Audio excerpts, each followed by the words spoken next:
As the founder of the Tyrell Corporation, Eldon Tyrell had access to unfathomable wealth, power, and technology.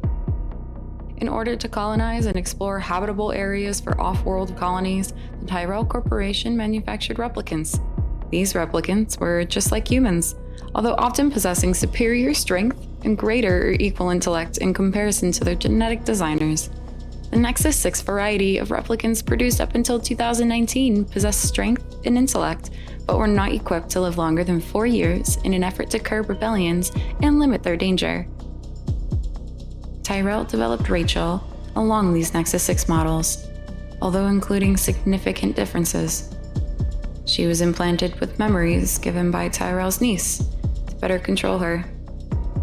Falling back on memories gave Rachel a sense of reality and purpose, evening out her emotions and testing to see the effectiveness of such an experiment for future Nexus 6 models. Whether Rachel was the only Nexus 7 produced is unknown.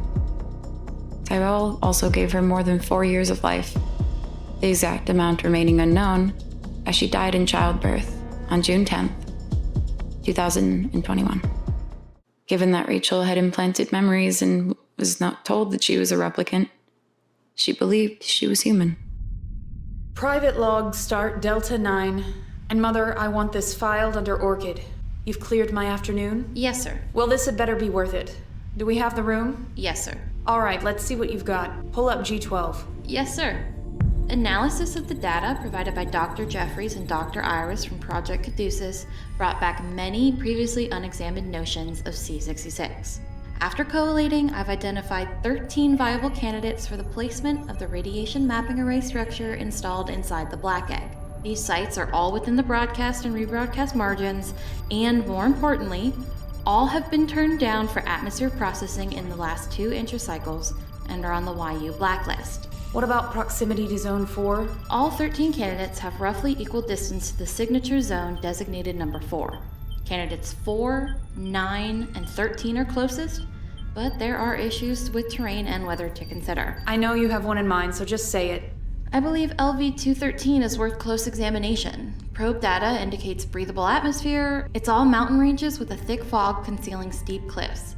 It's dangerous, inhospitable, and the last place anyone would want to terraform. Selling it to the board will be tricky for multiple reasons.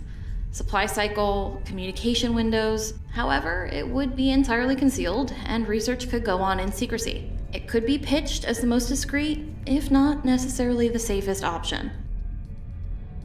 All right, let's work it up. Terry and his team will be in next week, and we're all on this for now. We'll give them the facility they want, the secrecy they want, and the staff they want. And while they make their precious death machine, you and I will find the progenitors ourselves. Well done, Violet. Thank you, sir. By now you've all read the Iris report, or you should have, and I want to address it now, because I'm tired of pretending that it's not important. The founder of this company was lost in his pursuit of the origins of his species. We can and must continue that search. We must do it now while we have the resources. We must do it now that we know where to go, and we know that the door is open. You have a responsibility to Peter Wayland, to this company, and to yourselves to continue this pursuit. I was told I was key to this company's future. A great deal of resources have been put behind what I'm capable of. And after what I agreed to, what I showed you how to do, I believe that I am owed this. I know you'll do the right thing here. Fund the Promethea expedition. Help me find these progenitors. They're calling. They're calling us home. Closed communique from Imperia Station. TCS Shadow Relay 263. Recipient intended read coded for Lieutenant Hank Granger. Lieutenant Granger. Urgent instructions to follow. Your primary contact with USCM forces and client WY compromised. Please advise. Warrant issued for Burkhalter and Shillingford. Shillingford in possession of stolen company property and intel. Burkhalter not cleared for mission. Commandeered the USS Ephasus without clearance.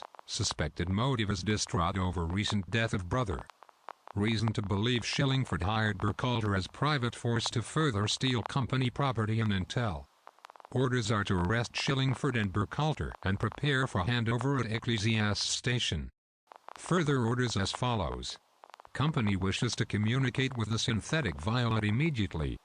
Relate your current location immediately for rendezvous on Remington. Company reps wish to meet with Violet in person. She is to stay on the Remington and await company representatives en route. Please advise coordinates immediately. Further orders as follows. Any synthetics identified as company property excluding Violet to be retired immediately. This includes any material or organisms related to or concerned or are clones of former company representative Rebecca Steelman. See provided dossier. If encountered, orders are to disable retire immediately. Return of Violet and the USS Ephasus highest priority. Please advise intercept coordinates immediately. And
Hello and welcome everyone to this month's episode of Aliens, Shoulder of Orion, episode 20.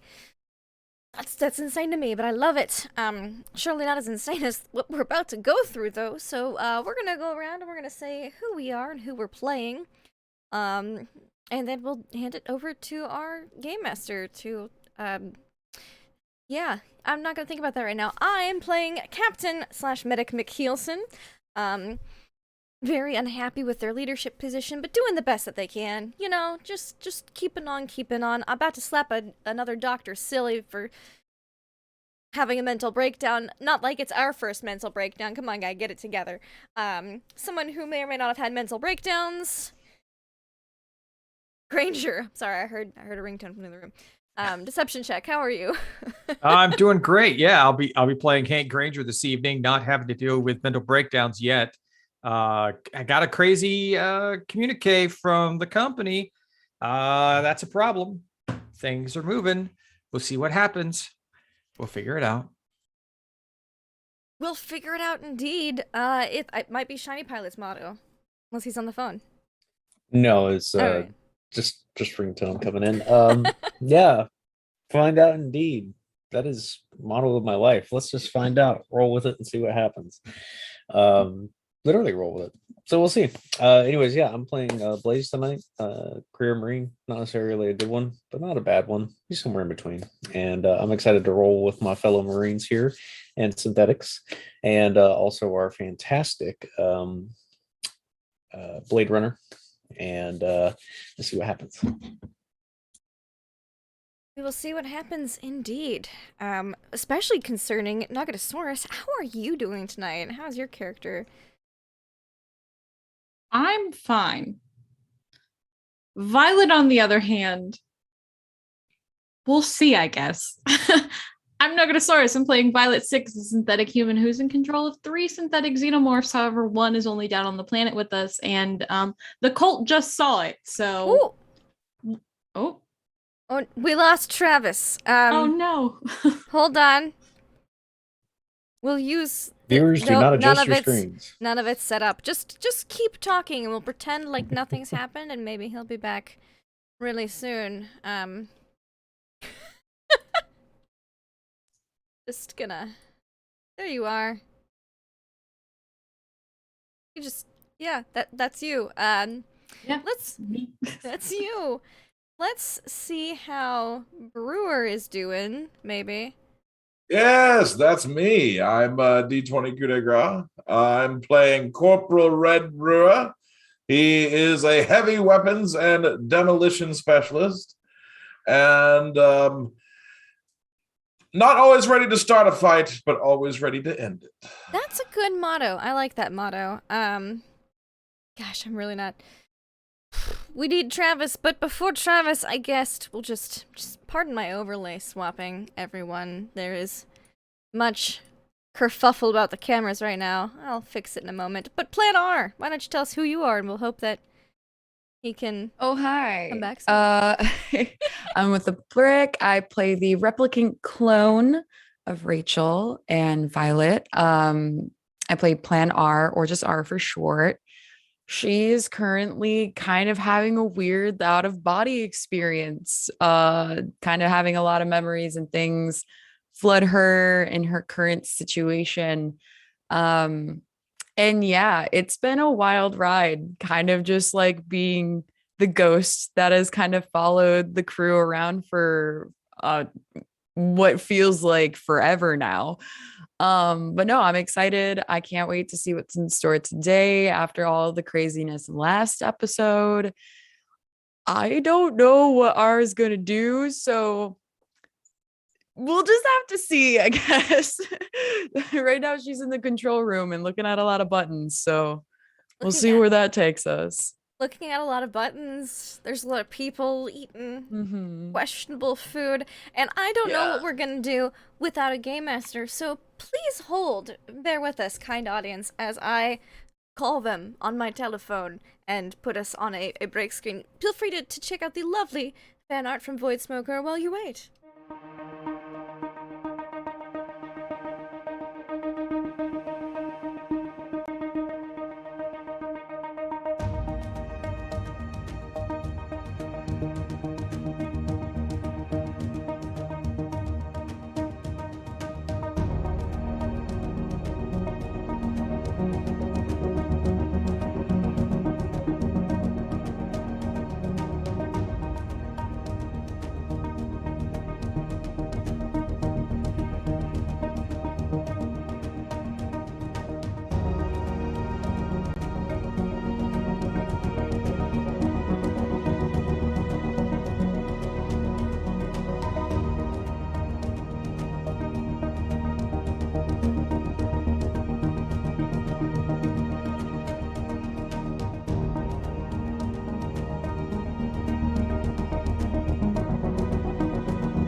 last and certainly not least on this list of people to introduce would be our game master, who is back with us. Travis, how are you? How likely are we to die tonight? How are you doing? The future is uncertain, Lindy. The future is uncertain, but all you have to do is call. You can always reach me. Hi, I'm producer Trev. And maybe you didn't know, but I have shot, 1, 2, 3, 4, 5, 6 people space. 6 well-meaning and brave and talented, charismatic young role players. I've shot them into space, and I'm slowly driving them crazy by making them play this savage, nasty, mean little game. And so far, I've been utilizing a tactic developed in Deep 13 called hypnoheliostatic stasis, which has so far gone pretty well. But tonight, I have discovered the Radiance has shown me a new way to communicate, and it is called deep hurting. Deep hurting. Yes. So we're going to see how effective deep hurting is tonight on tonight's show. So let's have a brief recap, shall we? Let's get my good angle here. Oh, my phone needs to be silenced. Look at how unprofessional this is, even after that awesome intro, too. All right, here we go. When we last left our people, Marines, synthetic humans. Look at that. It happened again. This is my wife calling me, telling me to be quiet. There you go. I love you. I'm live. I will talk to you soon. So, yes, I'm being too loud talking about deep hurting. We're in the egg.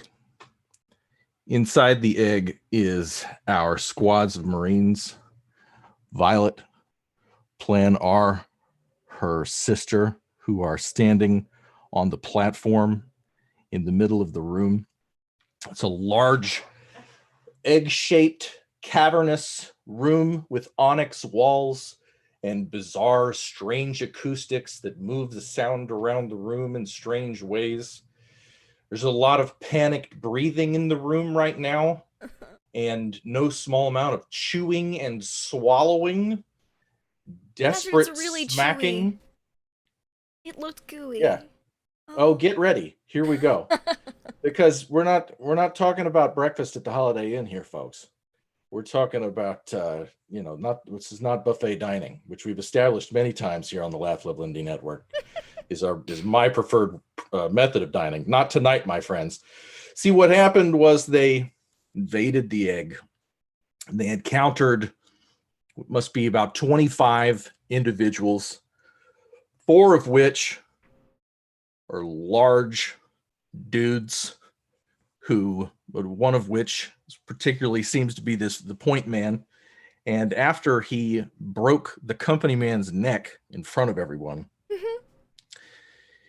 he and his friends proceeded to mad dog our Marines as Violet and R moved to the back of the room along with Brewer and Thompson and investigated this sort of, I don't know if it's a dais. It's definitely a platform that's about 12, 15 feet up high in the room. And there's 2 ramps moving around the outside of the room for not looking at the map.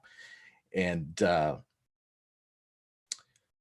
things began to get tense, as you might imagine, when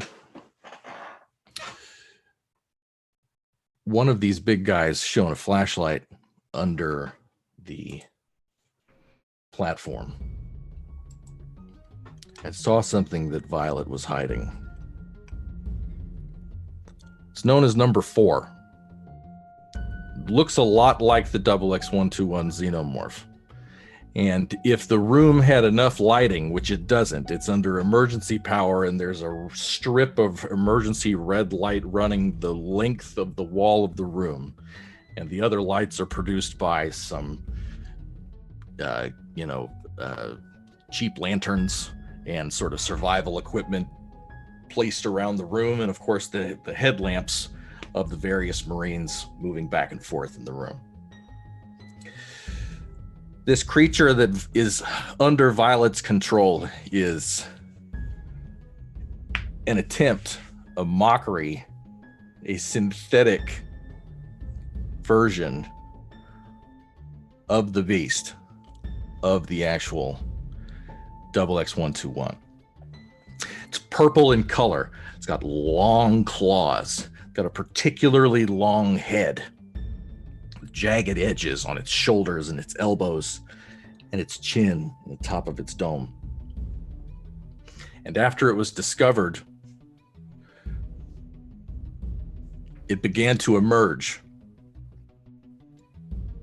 And as everyone in the room got a look at it, the word mother began to move amongst the 20 or so individuals that you guys have encountered in the room, who up until this point have basically been camping in this room. They've risen from their sleeping bags and their makeshift cots and their ship containers that they've been arranged to make themselves comfortable. And as they stand up and move towards the center of the room, they each took a cake that was being passed around and ate it whole. Some sort of, in the dim light, all you can tell is that it has some sort of nutty, oaty texture and was sticky. And you notice a few things right away. McKeelson is standing near a man who has identified himself as Dr. Vic. Yeah, we're like whispering to each other at the moment. Well, we were. I'm about to slap him in the face, but yes. Well, at the end of the last show, this thing emerged. Everybody saw it. Everybody ate this thing. And in this moment we're in, those who took the Eucharist are chewing, transfixed, which takes a minute, you know? So there's some time passes. I don't know if you've ever eaten entire like a cupcake.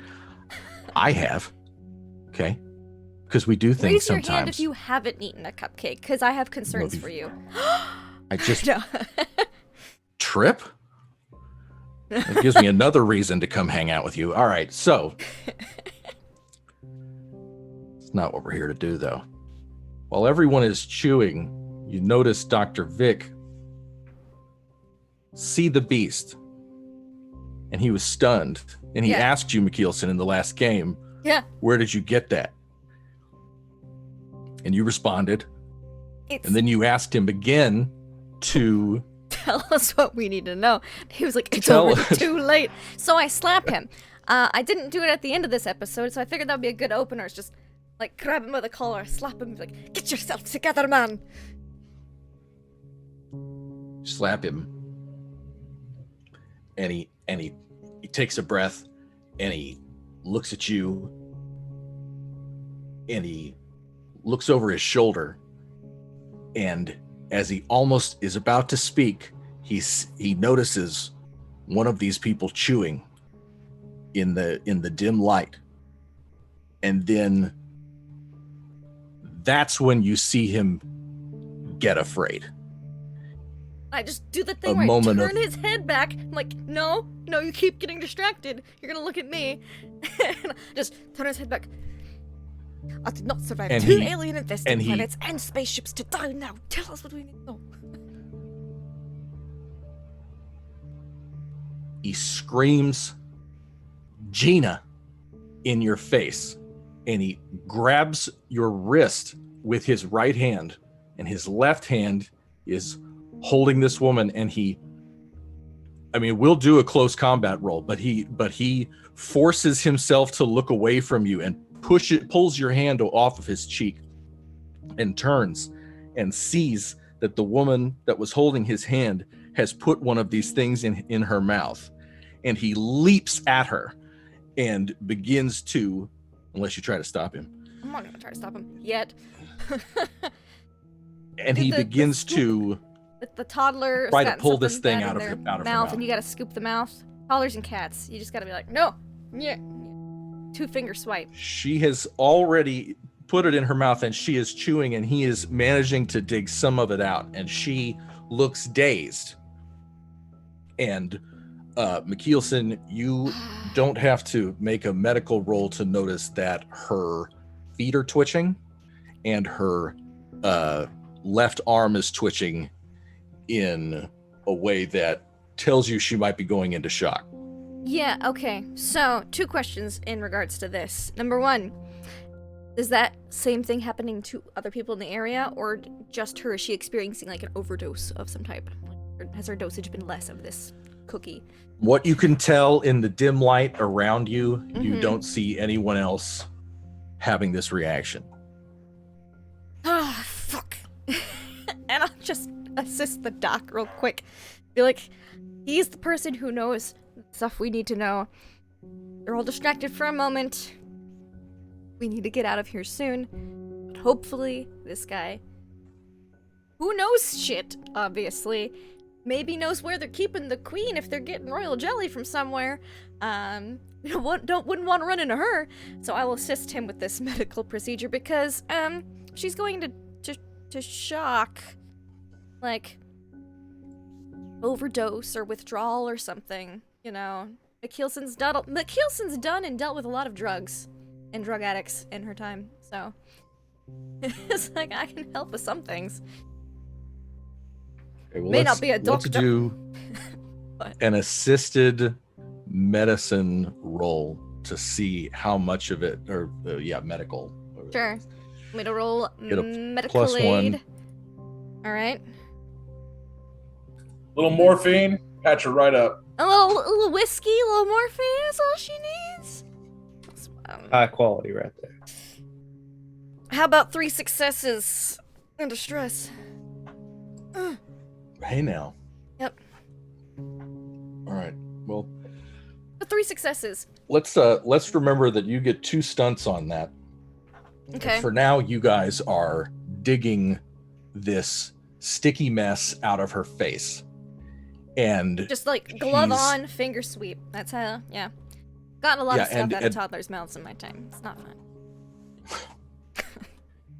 And while at first she may have been fighting you, she begins to convulse and not fight back as you work with Dr. Vic to scoop this mess out of her mouth.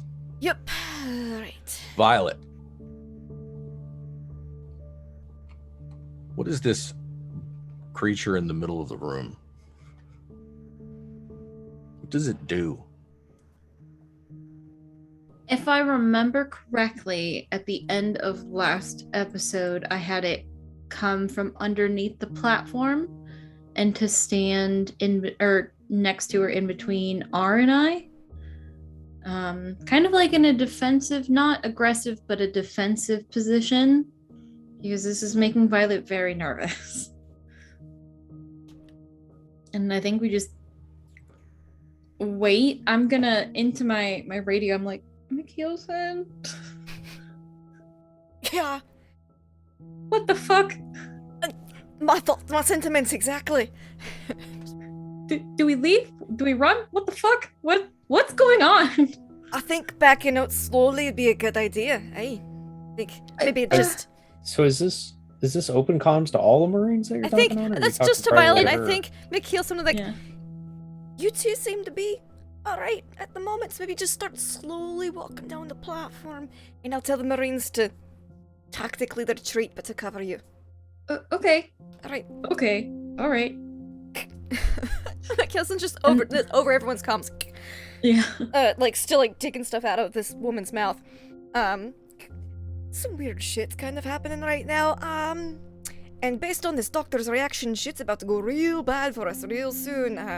This is some hardcore mind-altering drug substances they're taking. We're going to tactically retreat, but slowly, no sudden movements, and cover Violet and R. They might be the only things keeping us alive at the moment. Violet will take R's hand and. I mean, I think we need to go. Is there anything you want to do here? She's gonna take your hand and take a moment. Travis, does she feel violently compelled to stay in this room? Oh, sure. Oh, absolutely. She's gonna take Violet's hand She's going to look at her synthetic xenomorph, and she's going to look at her, and there's just this wave of sadness, but accepted sadness. And she kind of like bites her lip and she shakes her head. I can't leave. I can't leave this room. All right, then we stay.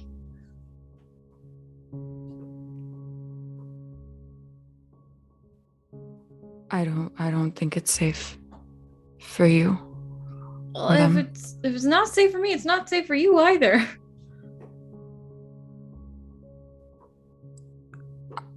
I don't know. I just can't. I can't leave. I can't leave this room.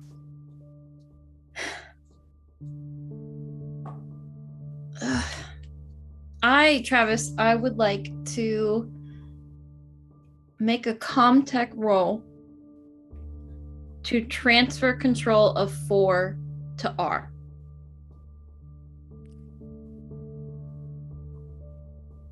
Okay. If that's possible. Yeah. Okay. Think about that.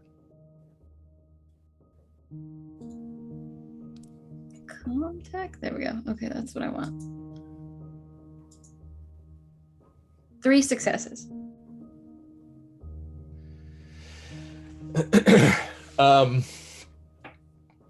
I think with 3 successes, I think that in order for R to transfer control to her, she's going to have to put on your visor, and it will happen quicker than it normally would have. We'll see, right? Okay, then Violet, just real quickly, she's like, okay, well, I'm not comfortable leaving you here, at least by yourself. So she, like, you see her hand swipe a couple times and does something, and she's like, here, put this on. And offers her visor. I can't see now. There we go. She'll take it and put it on, and I'm assuming that she understands the notion of what you're doing. So she just kind of like, as soon as I put the visor on, kind of like, I won't say calibrate it to like her and make sure that she's got like a connection, almost like a Bluetooth speaker, like making sure she's connected to the xenomorph. And she's gonna look at it. What does it do when she makes eye contact with it? If it hasn't transferred over yet, it probably, I don't know. They don't, if it's like, does it look, is it feeling hostile? Does it feel like it's just kind of waiting in stasis, or is it like, it's like in a defensive position right now? Okay. And I think if it's in the kind of like that limbo where it's between you and I, it's kind of like, and it'll stay like that until one of us does something, I think. Okay. Then yeah, she'll put the visor on and kind of like wait for everything to sync up, and she nods at you. Okay. I'll take good care of them. I promise. Okay.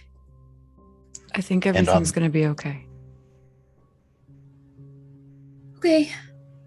And then without her visor, Violet starts backing away with the Marines that she's with.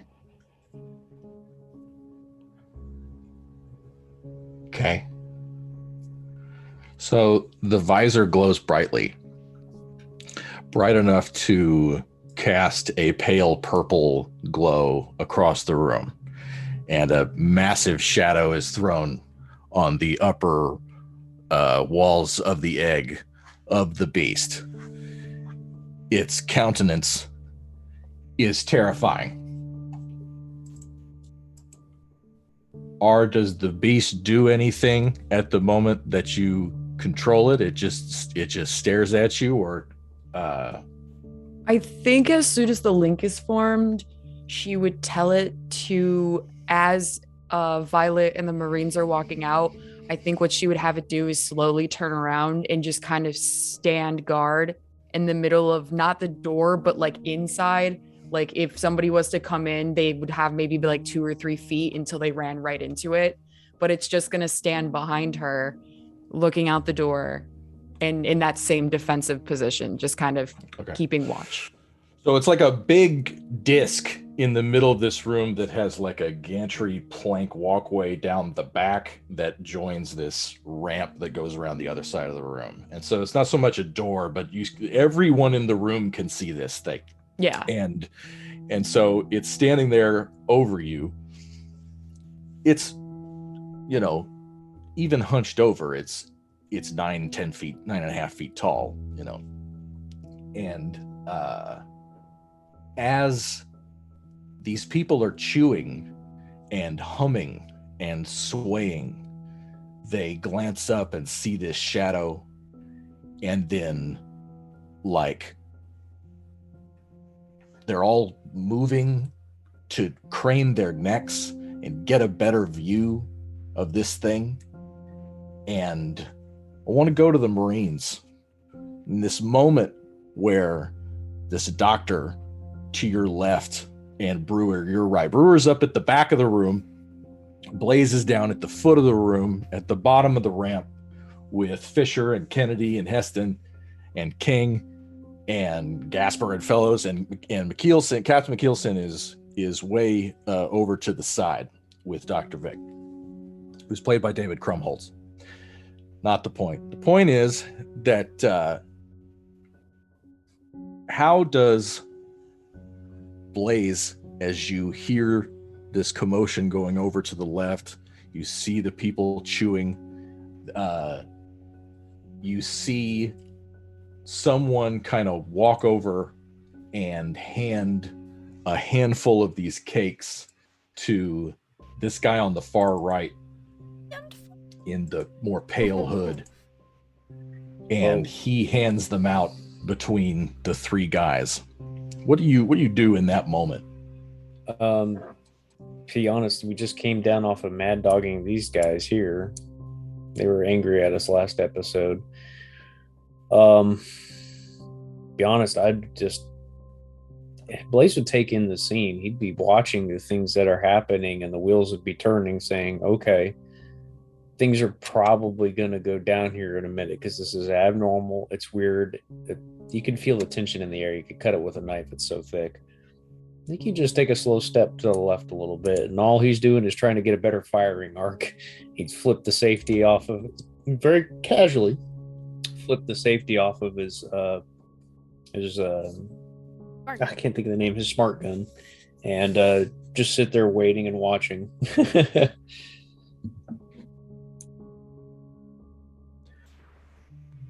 The gentleman in front of you, their attention is split. They're distracted by this creature that emerged from behind them. Then they were distracted by being handed these cakes. And as they chew them, their attention comes back to you and to Fisher.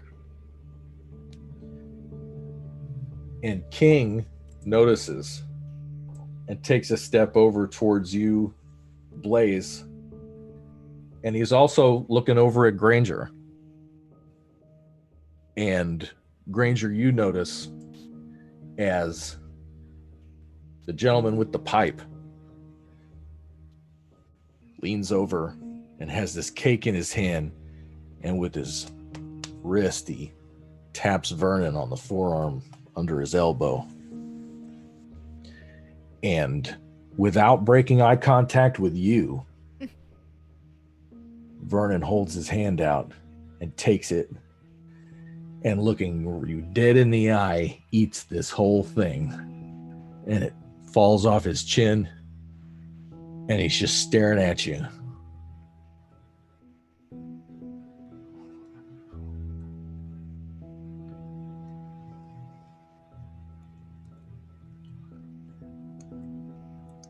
And after a moment, he rocks back on his heels and turns and looks up at the creature to see for himself. Remind me exactly how many people are in this room right now? Your best guess without having done a head count yet is about 25 people. Okay. And do most, and the only ones that really look like Vernon are his three buddies behind him. The rest are just kind of like, they're more like the doctor and his friend. For now. There's some desperate looking types in the crowd, but none of them are as large as these four. Okay. And we have not identified any of them armed beyond basic martial weapons. You have not identified that. Okay. As soon as he turns his head, I pull out my PKD and I put a bullet right in his head. Cool. Can you roll? Boom. Cool. Can you roll? Oh my God. The Keelson hears the gunshot and goes, "Haste in the retreat." Sorry, I just Granger knows a mad dog, and he's like, You want just a range combat or PKD or close combat? What do you want? It's a shot with your PKD, and it's at +1 because it's a sneak attack. Right. Let's look at that one. I don't have the thing pulled up here. I'm imagining you Han Soloing it. Just look. No, this is the most Han Solo shit in the world. Straight up, and it's not a full hip shot, but okay, so +1. But it has all the appeal it spins and he pulls it out of his holster like. Modifiers with a 1. That's 5 successes and a stress. Which really makes sense. Yeah, 5 success. Hold on. 5? Yes, sir. That's 5 successes. So, it's armor piercing. Yep. It does 2 base damage. Then you could add 4 bonus damage. So that could be 6 damage if you needed it to be. Yeah, that's my question. Is that the total? Okay. Well, actually, let me bring up what is the stunts again? Because you can stunt for extra damage. You can stunt for. Right. I'm actually looking at stunts right now. Let me scroll to Alien quick reference range guide. combat. So for every, you can inflict 1 more point of damage. You can choose it multiple times. You can pin down the enemy. You can position yourself to get exchange initiative scores. The target drops a weapon or another handheld object. You choose which. Your opponent falls to the ground or is pushed back, for example, through an airlock. For each one of those, you can pick. Right. So you set out to murder the man. No, I know, but I'm doing 2 things. One of those kickers is going to be to push him into the other guys. Since they're right behind him, I'm pushing him into them, so he's going to be like whether he's alive or dead, and then everything else is damaged. So 5 damage total. Okay. And pushed into probably these 2 goons back here. Because you would have had 6 additional if you had used all 4. Right. If you get the 1 success to hit and 4 for damage, that would have been 6 total because your gun does 2 damage. So it's 5 if you take away 1. Right. 5 damage, armor piercing, and a pushback. Into the other 2 guys. Into Vernon. Can I just ask a couple of quick questions? Please. Is that for me or for everyone? Just for everybody. Just really quick before I go with this. Okay. Who got the flash drive out of who searched Violet has the flash Lingford's drive. body? Violet has the flash drive. Mm-hmm. Fisher sorted through Shittingford's body. Did anyone take the handwritten parts list that Vernon flashed McKeelson has that. in the last show? McKeelson has that. Mm-hmm. He gave it to me. And I said, "Thanks, buddy." And I texted it to Violet as well. So we have a digital copy and a physical copy. Mm-hmm. I took a picture and sent it to Violet, and I have the physical copy with me. So Violet has all the info, and I have half the info. Okay. I want to be very Sorry if I clear screwed here. up what you had planned. Also, Oh no, Frank, I love you. What'd you Okay. say? Also, R has a copy of all that information. Because I imagine what Violet did is she split 4 from her control and left essentially everything on the visor. So R has access to all of the documents, all the information, everything.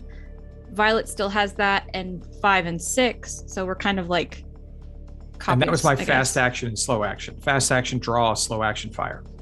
Okay, but you haven't had time to read the flash drive, right? You just have No. right. You just have, okay. We just No. have it. Yeah. Just wanted to prove that. All right. So I want to be clear. The what flash happens drive here. is my Yeah. my life on this station. Here's everything we needed to know. We didn't read it. Granger turns, lifts his PKD, and he squeezes the trigger. But leading up to that moment, let's go over to Brewer. Yeah, because Okay. they would have had time to move some, I'd like to think, before. They would. They would. Yeah, Because there was a lot of munching. So much all time hell's that I'm about to changing break the loose. music. Meanwhile, Ugh. in the moment that we've identified with this musical cue, Okay. our, Peter and the Wolf, from our Peter and the Wolf sound design department, spent a lot of money on it, by the way. It was very expensive. All right. So, Brewer, in this moment before the room is lit up by this purple glow, Thompson is visiting with his buddy, DV, who's this short, furry, little bearded fellow. And we've lost Becky, who gets the reference. And he seems very pleased with himself that he's met his buddy Thompson. And what does Brewer do? As everyone chews these things, they seem to not notice, and everyone's eating and chewing. And then Thompson looks, and someone is handing DV a cake. And this little guy, this weird little man, looks at it and looks at Thompson for a second and leans forward and whispers something in his ear, and you can't hear it. And then he leans back and he winks at him and he eats it. And Thompson turns to you, and his eyes are this big. Did you hear the captain, Thompson? We're getting out of here.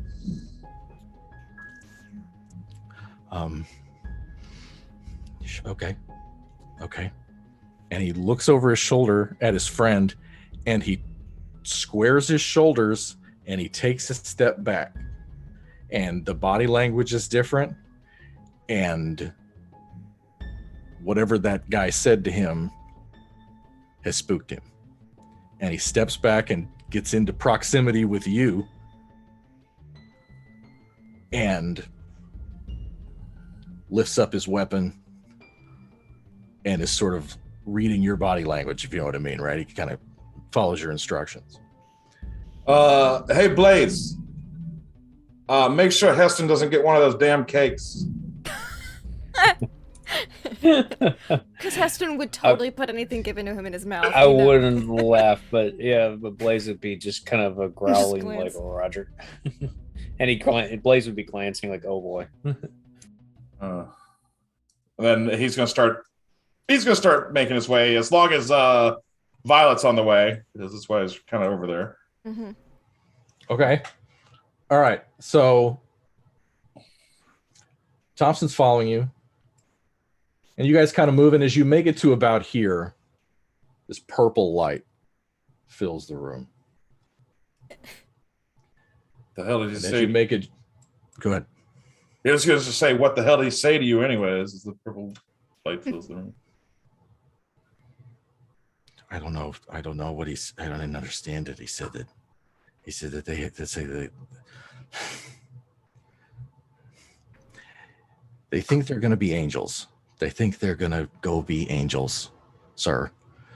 And they have to eat those things in order to go be angels. He used to talk about it. I don't understand it. I'm worried. I don't know what they're eating. Whatever it is, it's not good. But it's also not our problem. We need to get the hell out of here. I don't want to leave him, but can't we figure something out? And as he says that, there's a gunshot. And then immediately over comms, hasten retreat. Just Well, just to throw it out there, if Blaze sees Granger shoot this guy, he's gonna open up too, because like it's on now. So this guy. That was my hope. I thought, Boom. like, from one combat veteran to another, once Yep. the fire starts going, it's going to be. I know who shot first, but it doesn't matter. It's gonna finish this fight because otherwise it's gonna be bad. We better figure it out quick. So what was the final verdict on the attack there, boss? Is he dead? You blow a hole the size of a silver dollar right through his head, and cake falls out of his mouth as he slams on his knees loud enough for everyone to hear it, and he hits the ground hard like Godzilla. Wham! And you can feel it in your feet on the metal grates, and his buddies, Which he's bumped still into. chewing, two of which he bumped into, turn and look in shock, and right away see it. And so does this guy right here. Mm-hmm. And it's time for initiative. Okay. And I want to be this initiative is going to be kind of a tricky one here, because we want to try to do everybody here, and my roll 20 is running like balls. I can't remember. So I'm going to do the NPC Marines first. You do dice, right? Yep. You're doing dice initiative, and you have to click your token. Yep. I'll get Kennedy. Boop. You. Roll What I 20's got just in? furious with me.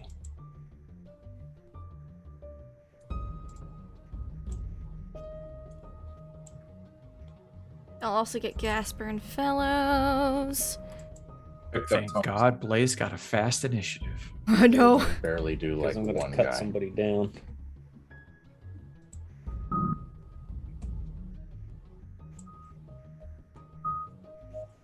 Yeah. Brewer's just too cool to be fast. Yeah, Too cool to be fast. yeah, he's too calm. He's like, Your reaction times are still in hypersleep. yeah, exactly.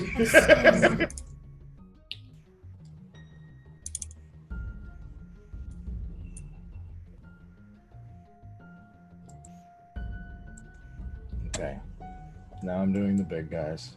All right, Heston. Who am I missing? Anybody? 1, 2.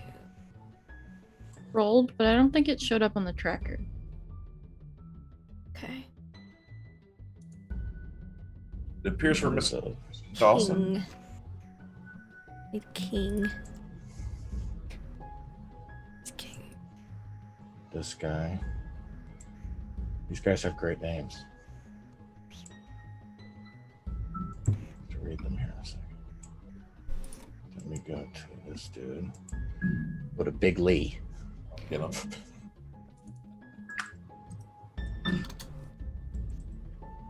Pierce. Dawson. Here's Dawson. You got Pierce. Okay. Dang. They go fast.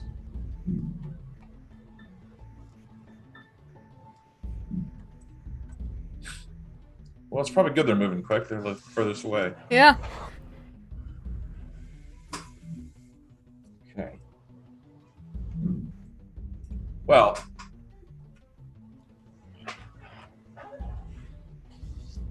unless R's coming with us, but she doesn't seem like she wanted to. Okay, how are we doing here? We feeling good? I think it's everybody. I think that's everybody. Okay. All right. So Dawson goes first. Dawson and Pierce, so they can just move Dawson up ahead. and Pierce. They hold their action because they're watching Violet, and they turn and crane their necks over this walkway, gantry-way here to try to look under the disc and get a look at what is happening down at the foot of the room. And you hear Pierce under his breath go, "Oh shit." Then who's next? Then it's Ray's R. turn.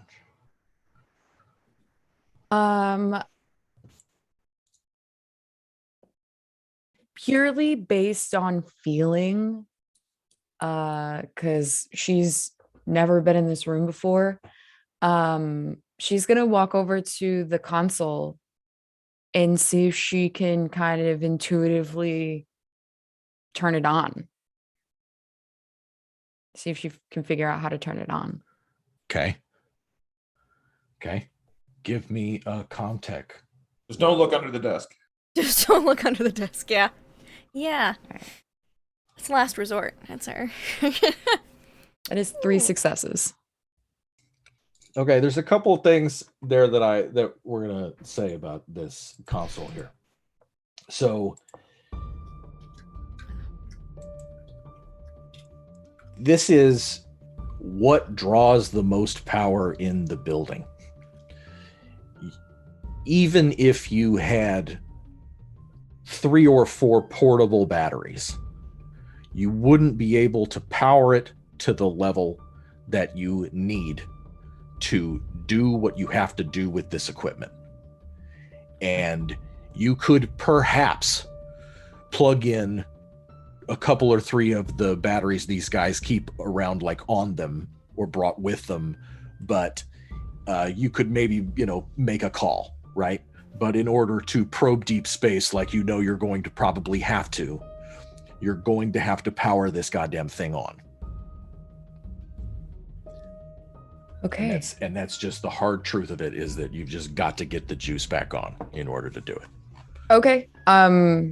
Then with the last part of my turn, am I able to, through the visor, do I have a radio that connects with everybody? Was I ever given probably something like that? Gave you like a portable one or something. Like one that just clip on. Okay. She'll kind of go into the radio and just say, "We're gonna need a lot of batteries up here, and quick. Or at least where I can find a lot of batteries." McKelson's just gonna quick response, because I'm next anyways in initiative, and just be like, "Yeah, I've got a whole parts list, but I think we're gonna have to wait for these fuckers to get off royal jelly first. It's not gonna be a quick fix."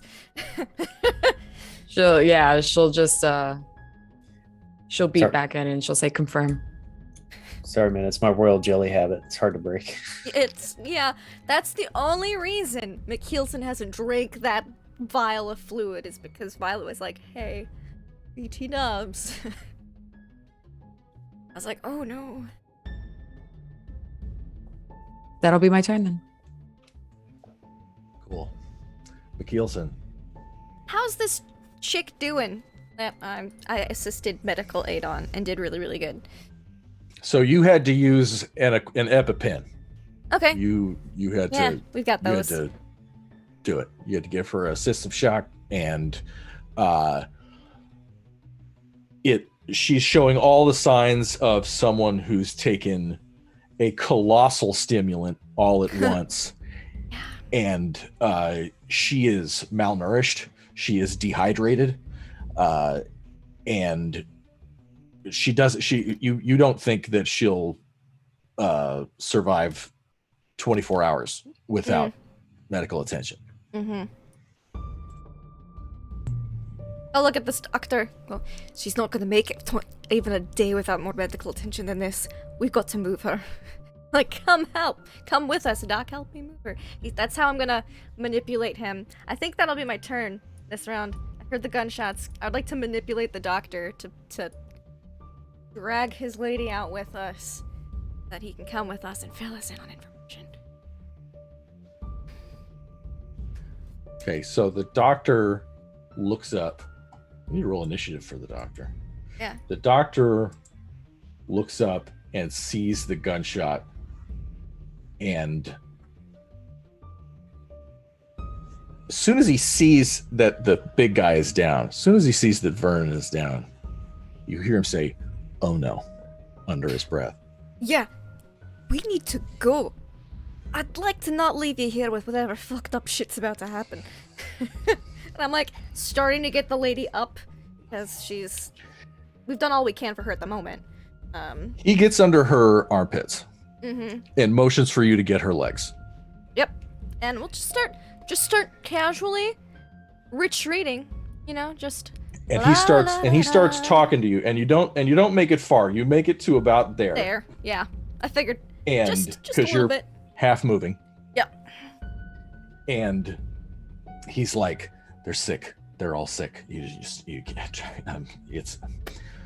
oh my God, it's bad if you kill them. Just try not to kill all of them. Just it's What they're happens? sick. They're just sick." Chest bursters? Not right away. Okay. How do you know about that? I guess you would.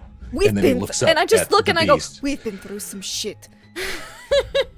And I'll say, if confronted, attempt to not use lethal force. Thank you. Imagine I've got her legs like under one arm, like a football, and I'm just like leading the way, so I have my other arm free to do stuff. Let him take the most of the weight with the torso, and I move and relay and on what one hit? I have my shotgun. What else do I have? I have a small dagger. Yeah. Sorry, go ahead. No, I was just looking, and I'll pull out a knife. Seems good for close range defense. Where is our man? Vic. Doctor, he's right here. I think he takes one more step, and you can tell that and this is going to be his action. You can tell that he has this like moment where he has to wrench him away from this emergency that's in front of him. And he stops, and he's right behind you, Granger. And with like that kind of like cracked, broken voice of someone who's like screaming with like their whole breath real fast and like, you know, very panicked and very freaked out. He's just like, "Don't kill them. Don't kill them. It's worse if you kill them." I'm very tempted to say, unless you kill them with fire, but I think that's a whole can of worms that the other Marines don't need to worry about right now, but our guys know. Our guys would know.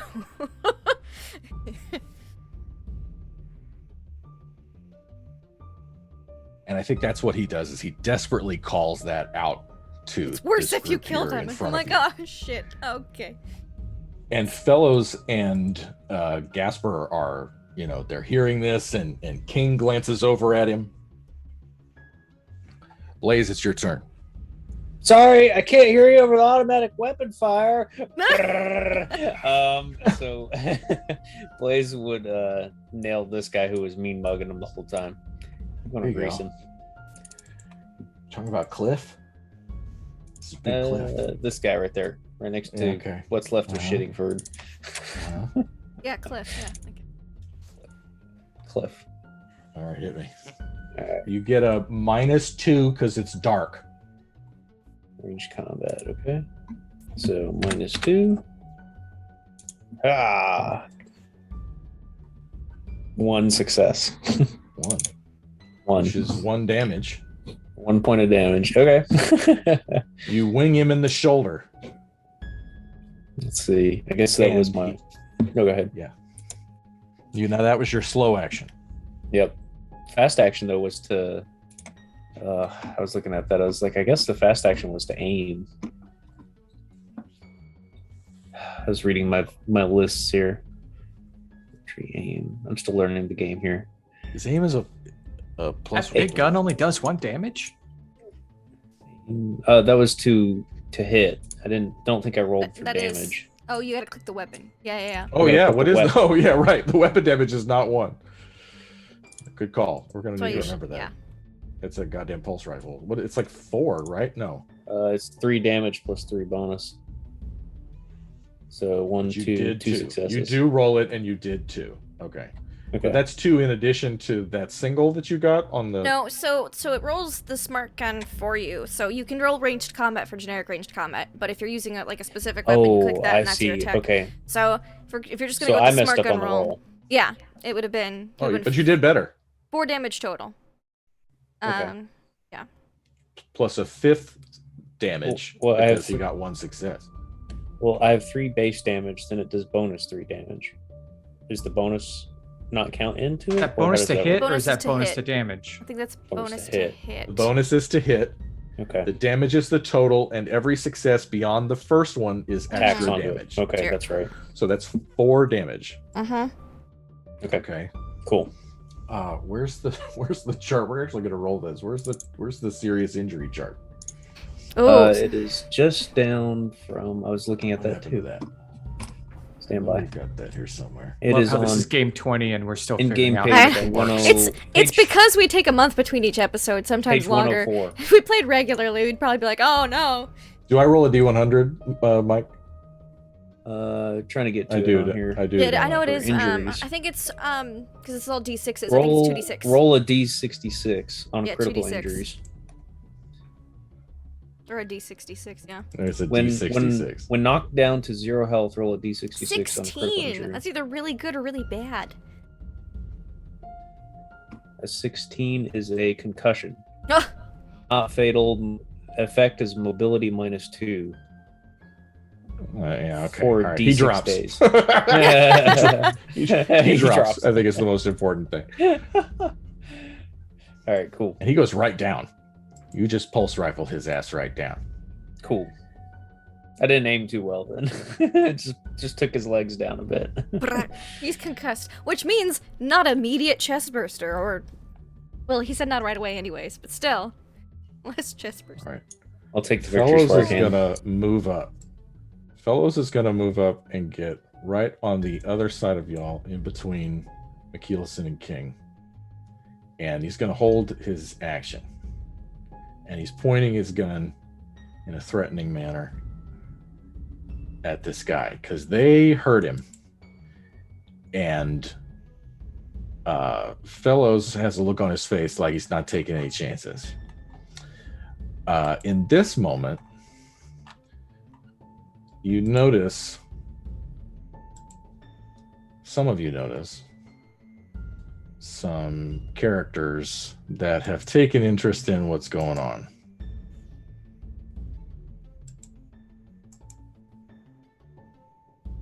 And you hear Fellows say it out loud. He says it to Gasper as he crosses. He goes, on your left. All of them, I'll help you. Just those ones right up. Yeah, let's go ahead and do them. Okay. But not, yeah, just the ones in the dark glasses. Just the lead singers of Sisters of Mercy. That's which is what I was roughly going for. what these That guys seemed- look that like. seemed to be the trend. Within 1 degree to the left or the right, that's what these people look like. They're desperate dudes in leather jackets and leather pants, what looks to be leather pants. And they're coming out of the crowd. And the crowd looks a little different when some of the more able-bodied, shabby weirdos start to emerge from the sides. And they haven't come towards you, but they're standing up and their chins are pointed at you. Thompson. You got 5 seconds to convince them to come with us.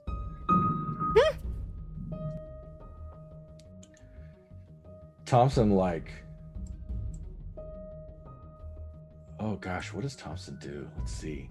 You say that to him? Yes. He rushes up to his friend and he puts his hand on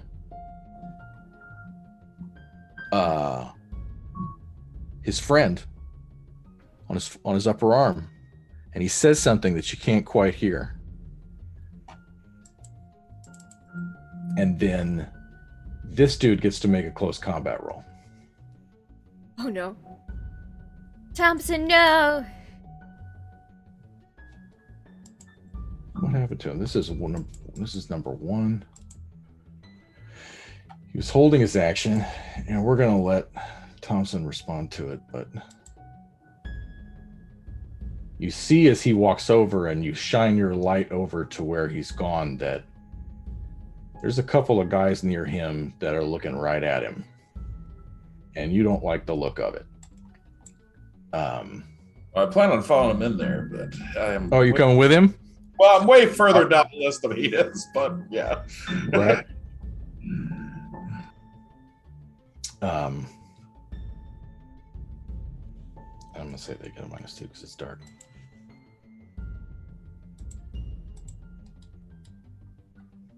Oh, they got 1. He gets to resist it. Where's Thompson? Oh, roll 20's so mad at me.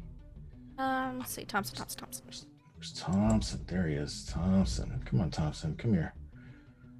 We're gonna think about it. Uh-oh.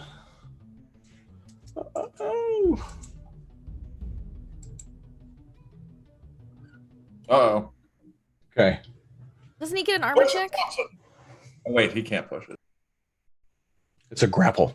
Oh, So it's not an armor thing. It's a resisted close combat roll. So from the dark, one of them just reaches right out and grabs Thompson by the neck and gets him in a chokehold. And his friend turns and reaches out a hand to say something and then gets pushed to the side by this guy here to the left, this dude. And then you see there's a third guy right up here and he's looking at you. Granger. Yes. It's your turn, my friend. All right. Those two are down. Whiny doctor said, "Don't kill them." Granger will actually take one move back towards the with the Marines, and will look over his shoulder to the doctor and say, "If we burn the bodies, would that make a difference?" McKeelson nods. McKeelson just nods and goes, because that worked with one of our people. The one started to crawl out and we burned it, incinerated it in the med pod, and it was okay. He's looking at the new doctor and it's like, wants to see what his reaction is.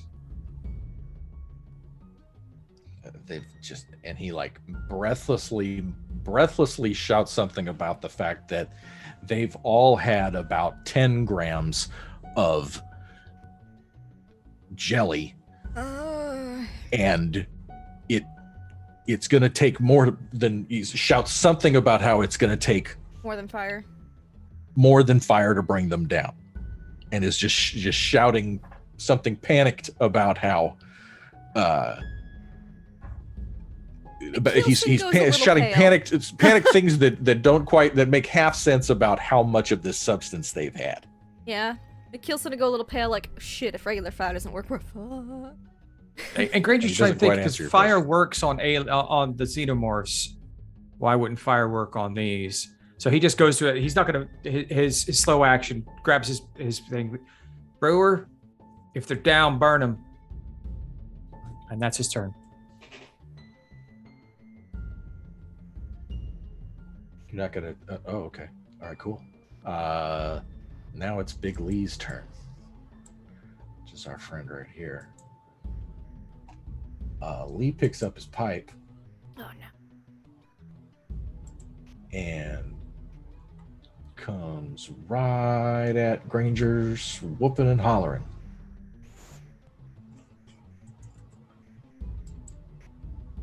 Oh wait, no, I did the wrong thing. I rolled the wrong thing. Hey, I don't see any successes there with the pipe. You rolled close combat. Yeah. I didn't roll with the pipe. But it's still close combat. I got one with the pipe. Okay. All right. I have 4 armor. He doesn't do any damage. There you go. This pipe glances off of you. It's dark, and he's obviously nuts. And his eyes seem all weird, milky white, and opaque. And Yep. Granger just pushes the pistol right up in his mouth. Like when he misses and he's standing right there, he just puts the pistol in his mouth. It's just like, back away, boy. No, but seriously though, you didn't take a slow action, right? I know. Slow Like- action is talking. Yeah, giving orders or talking, that's your slow action. Okay. Yeah. I looked into it. I was trying to figure out if I could talk and shoot, but you can't talk and shoot in this game. You certainly can't. The guns are too loud. You can't get across what you mean.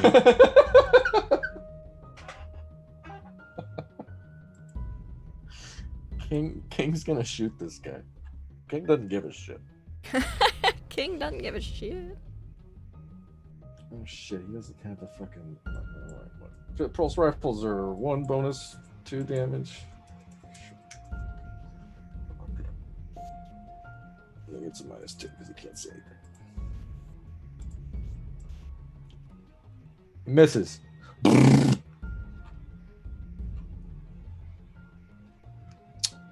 Kennedy.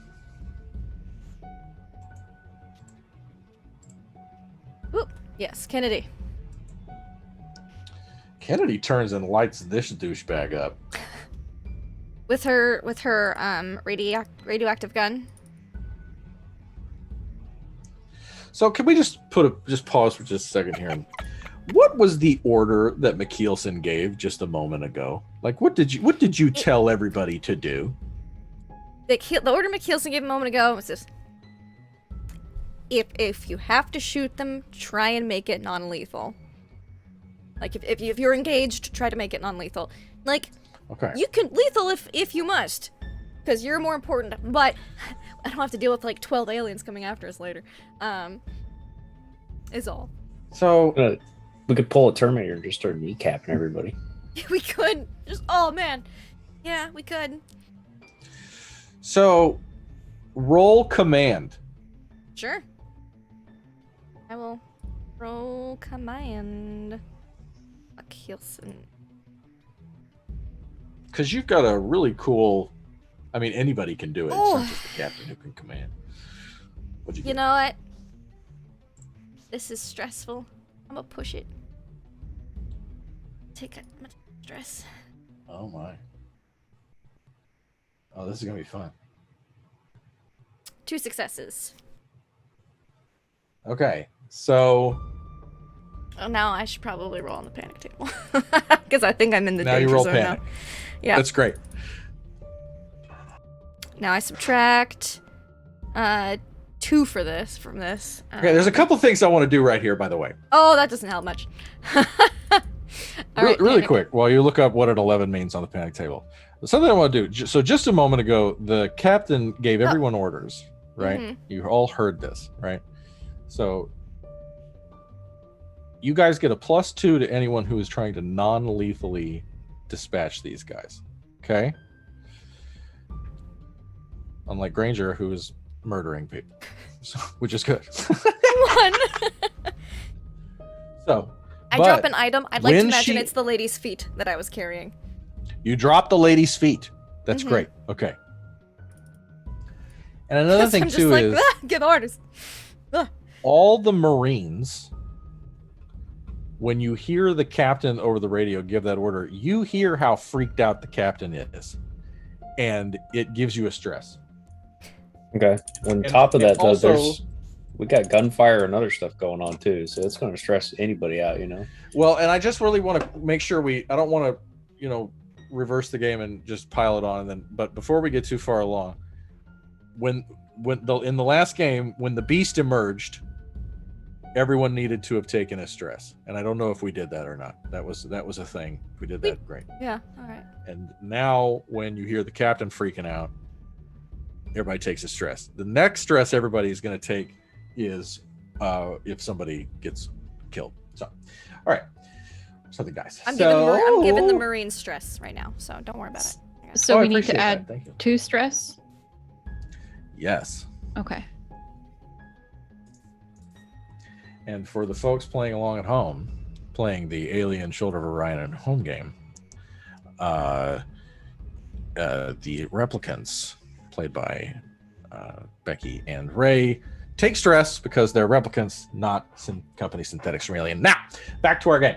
So, Lindy dropped this poor woman. I did. I just her You feet. didn't hurt her. Yeah, she's still carried up atop by the guy. I just was like, You're just gonna have to pick her back up. orders, feet given, blah, drop feet, give orders, panic. I love it. So that means Kennedy gets a +2 to shoot this guy. With which gun? Oh yeah, that's a good question. Shotgun? Big gun. Or with her radioactive gun? She was holding the radioactive gun. She I think usually just was does. So +2. All right. I wonder if she could just hit this guy in the face with the butt of the gun. I don't think that's going to do it. I don't think that's Kennedy's style. I think she's going to blow this fucker's leg off. Okay. She's And a she, surgeon with holy this thing. fucking shit, she busts his leg off so bad, he dies. She, like, Oh, look at that. that's, 6 successes? She takes a stress. Yeah, I'll add that stress for her. They don't all have to go to damage. I mean, she could literally like She move could. him, put him on the ground. Oh, yeah. Move other She- people. Move him. All right, I'm Thank here you, looking at Frank. the ranged combat stats. Thank you. Thank you, Frank. I appreciate that. See. She's gonna position You herself. mean you wouldn't better. just? They're gonna. No, fall she only back. got the +2 because she was trying not to kill the guy. I want to be clear that I, the DM, Yes. did hear myself say that out loud just so I could confirm to myself. Yeah. No. So we'll say like this guy's pushed into the pile, the easy to burn pile. Well, okay, really quick. Let's in combat. You know what? I can outmaneuver and trade initiative scores. I can make them drop their Yeah. weapon. I can make them fall to the ground. Okay. Not only Knockback. does she make them, I can choose one for every extra I roll. I may choose one stun applicable. Oh, okay, great. Well, not only do I make him fall to the ground, not only do I grapple him with my him back. giant Yeah. fucking boot, but I pin the fucker to the floor, and they make a panic roll. Make them panic. So, you fucker. You fucker. She did that to this guy. And Yep. Phil. Phil. Phil can't feel his leg anymore. Not there. Phil Gone. doesn't need to roll panic. Phil looks scared to death. Let's move on. Fisher. Fisher takes a half step towards Blaze and shoots to maim This guy here. this guy right here. Yeah. What's his name? Big Lee. Where are you, Fisher? So, you know, just to tell the folks at home, God damn it, Fisher! Come on, people. Where are you? He's at the bottom of the. Wait, he was. He's near the top of the Marine list.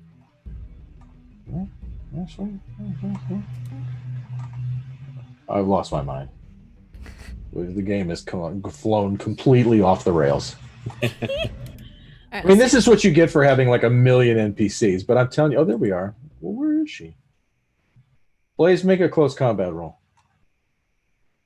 Alright. Look for Close this. combat. Here she is. Here she is. Ha ha! Ha! Oh, I shouldn't be shouting. My kid's asleep. All right, here we go. Alright, you still want that close combat roll? No, I don't. Okay. Eddie's soldier. Yes, sir. She shoots the guy and wings him in the thigh. This guy. Who's next? Violet. Violet. At the base of the gantry, you see Thompson grabbed by these guys. You hear gunfire over your shoulder. Okay. So I can't talk and do an action, right? That's what was established. Did we confirm that? You can't, can't persuade, and you can't command. Okay, but I Doesn't- can I didn't see say anything about something. specifically talking.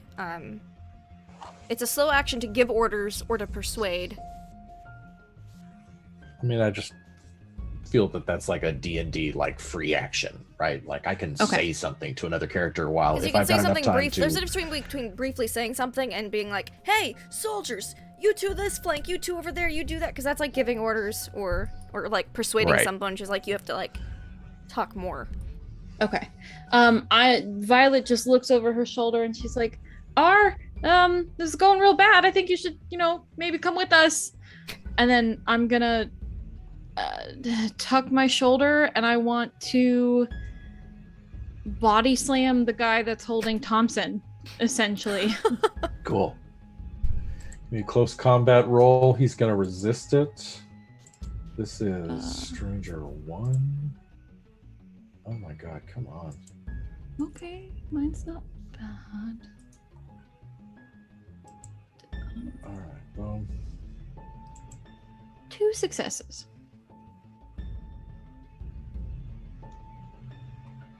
Okay, hold on.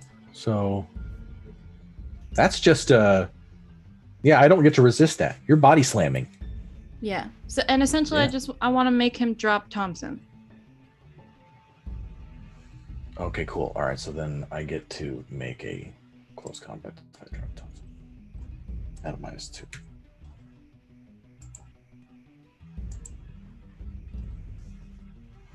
Ooh, we both go flying onto the floor.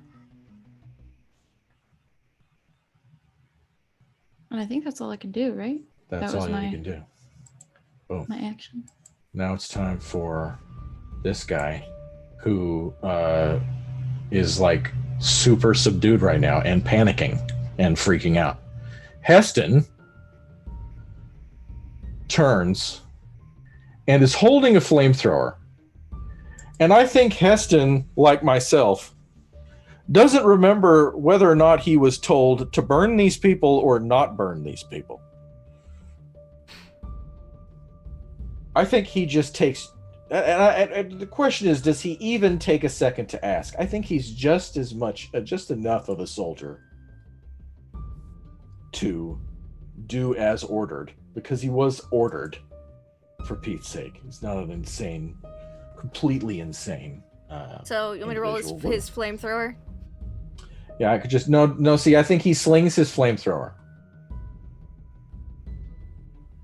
And I think he just walks up and just punches the shit. I mean, I just want to see Heston just punch the shit out of this guy. I mean, I just don't see a reason why. Sometimes you just got to punch the guy. He's close enough. He got a direct order. He's not afraid of this fucking guy. He's at least as big as he is, if not bigger. You're looking at him. Give me a close combat roll, because it's apparently taking me an hour to move through this.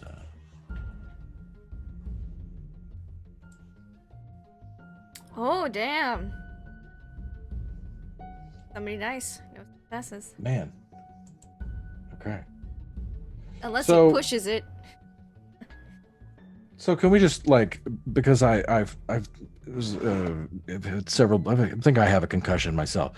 So Granger, what happened when Granger took a shot at this guy? That's what would you get for too many NPCs. He's been. Ranger, no one's shot at this guy yet. And then so no one's actually hurt this guy.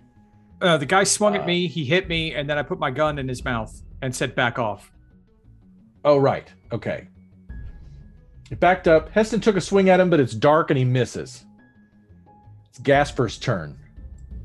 Gasper moves up and points his gun right at this guy. And now this guy has 2 guns pointed at him. And has Heston swinging at him. Brewer, at last. All right, Brewer's gonna walk up. Time's up, Thompson, and I'm gonna I'll knock this guy out. Beautiful. Give me a close combat roll. He's on the floor with And Pearson Dawson Violet. should be moved up too because they were flanking Violet. They were holding her. Well, they haven't gone yet. They held their last turn too. Oh, they did, didn't they? Thank So you. they're Matthias. flanking Violet. Yes. 1 success.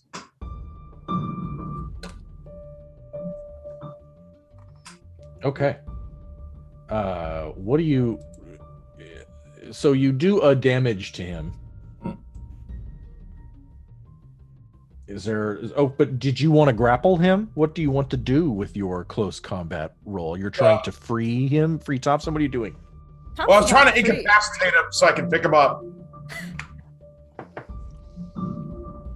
That's ultimately Okay. I'll tell you what. You break your hold on his hold on Thompson, and you can pick him up to incapacitate him. Okay. Okay. Because it's going to take more to incapacitate him than that. Okay. Thompson rolls to the side and is over here. I'm done. This guy pulls a knife. This is Stranger 3, I believe. It's not very unlethal. Yep. And Stranger 3 pulls a knife and takes a swing at Brewer.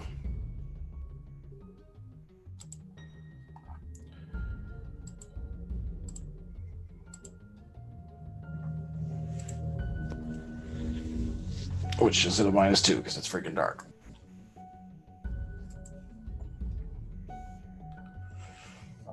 Two. You roll armor, right? Mm-hmm. Roll armor, Brewer. This guy comes out. He's got crazy eyes.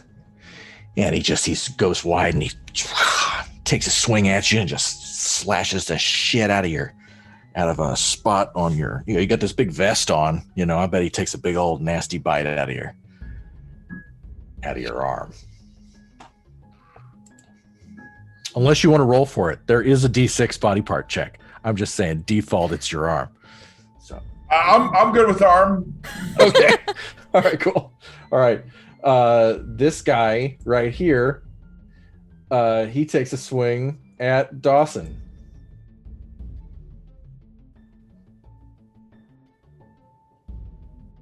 This is Stranger 3.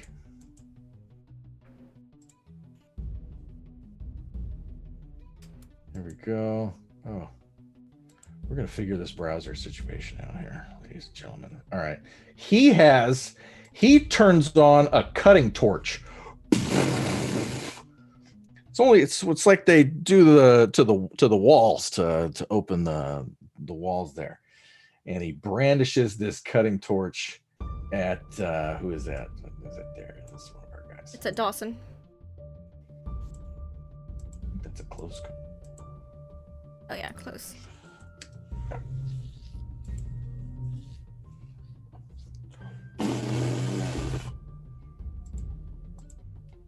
Dawson gets armor.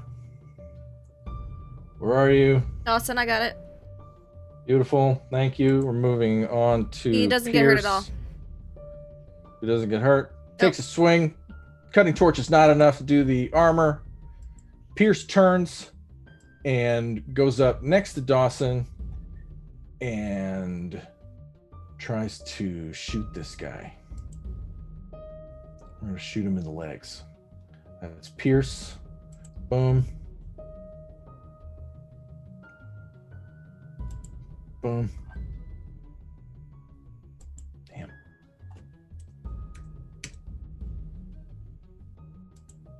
A success.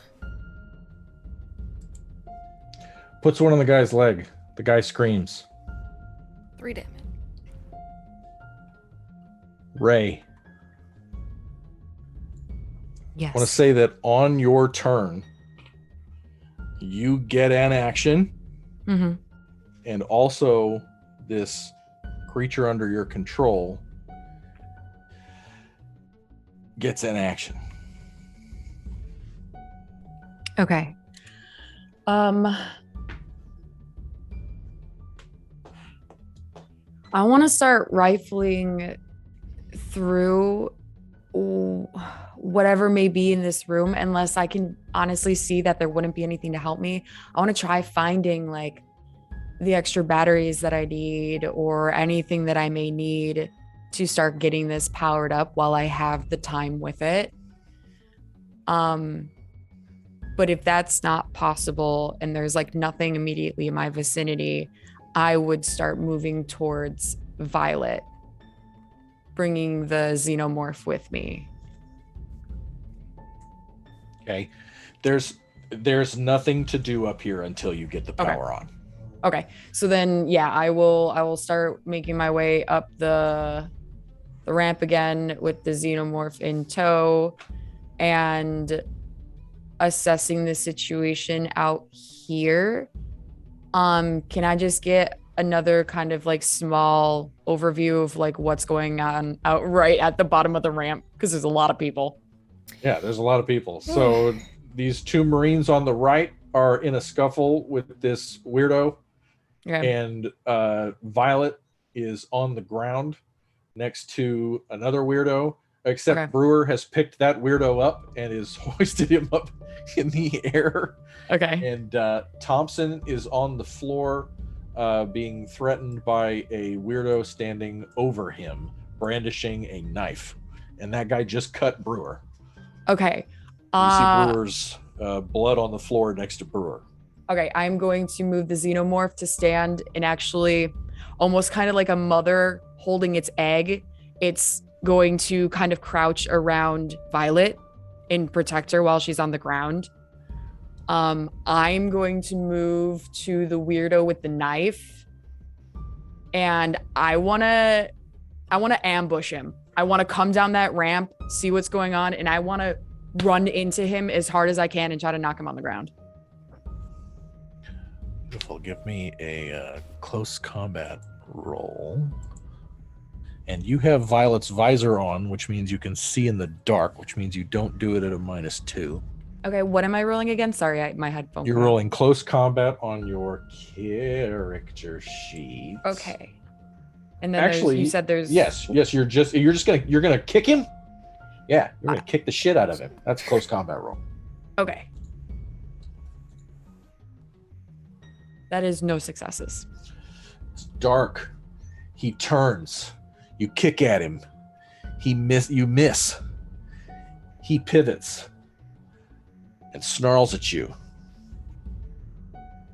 His sunglasses are slipping, and you can see that his eyes are opaque, milky white.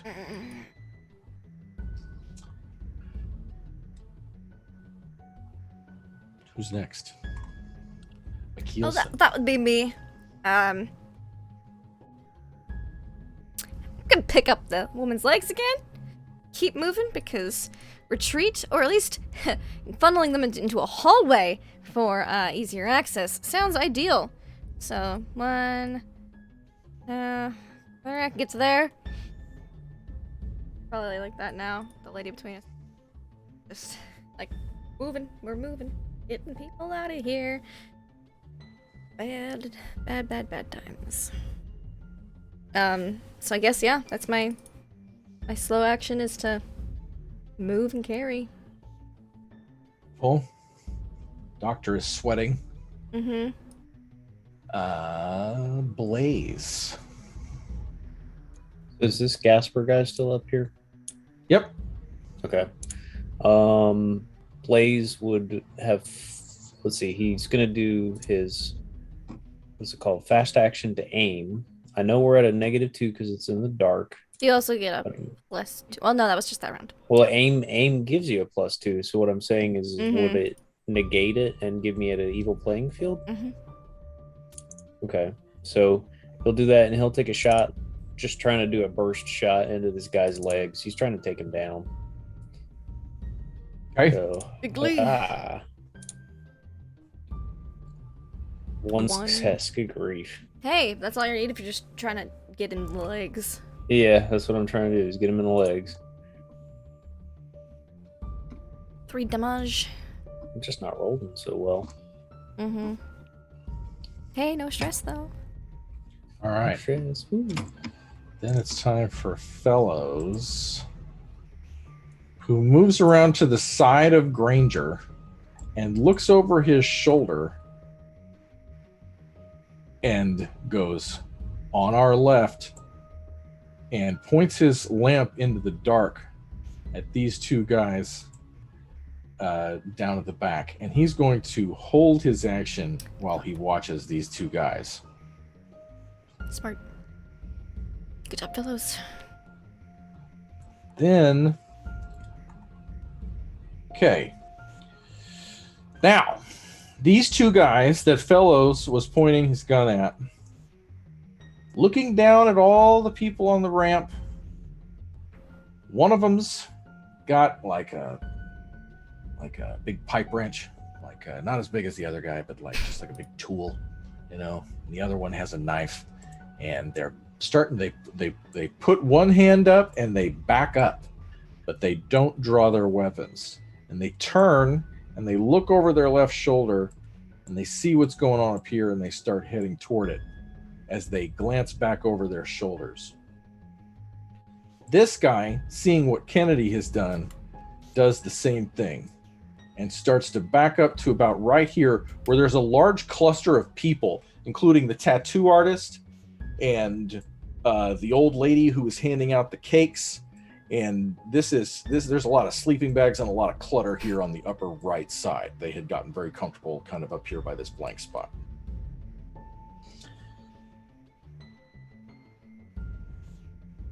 This guy makes it close enough to take a swing at Ray. Stranger 4.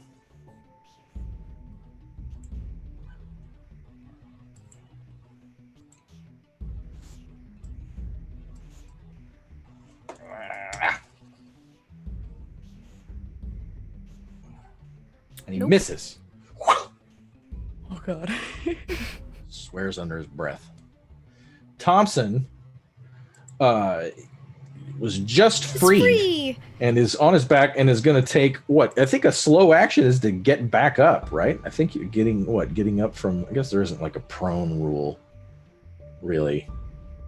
Yeah, get up fast is action. A fast get action. Up. You are prone. There we go. And then his slow action is he's going to shoot this fucking guy. You know, Thompson is not, you know. Oh wait, no. Brewer's got the guy. Brewer's held the guy up in the air. Then I think Brewer, putting himself in front of his friend here, shoots this guy in the leg. Stranger number. Okay, took stranger number 2. All right, come on, Thompson. We're just gonna kneecap all these cultists. They're like, well, we did what had to be done. Light over here. Ooh. We definitely want to keep track of Thompson's stress. That's a thing that's happening. So. All right. All right, beautiful. All right, so he shoots the guy in the leg, and the guy shouts and falls down. Granger. All right. Well, I see them retreating, and because we can look up under the thing, kind of tell our group is kind of getting pinned up there, right? Right. All right. Granger will move up next to Fellows over here. And he's going to take a shot with the PKD. It's still medium range. And he is not going to kill. He heard McKeelson. He knows what they're talking. He's going to aim. You probably heard about chest bursters too, because we were right behind you when we said that. So I'd probably just, we're gonna wound. He's going for a wounding shot and not necessarily a kill, but he saw the knife come out, and he'll take a shot and see if he can wing the guy right next to right next to R. Go for it. Okay.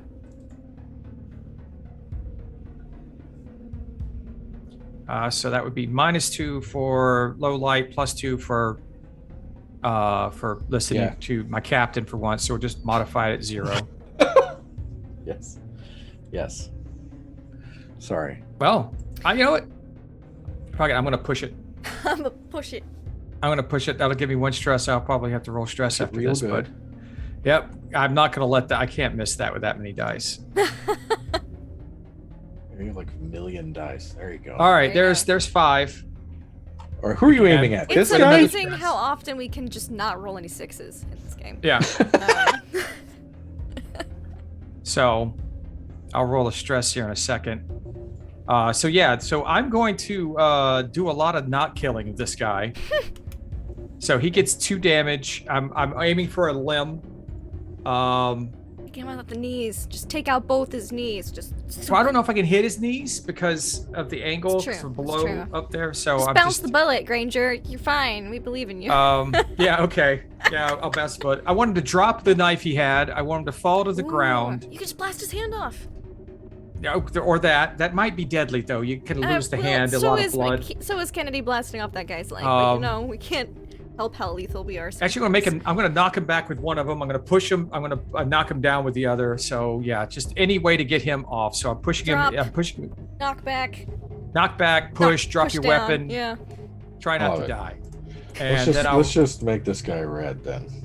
But he's not dead. I didn't kill him. Yeah, red. I know. We have 1 Well, not X for red. the guy who's like Stress. super dead. Sorry, not red. -2.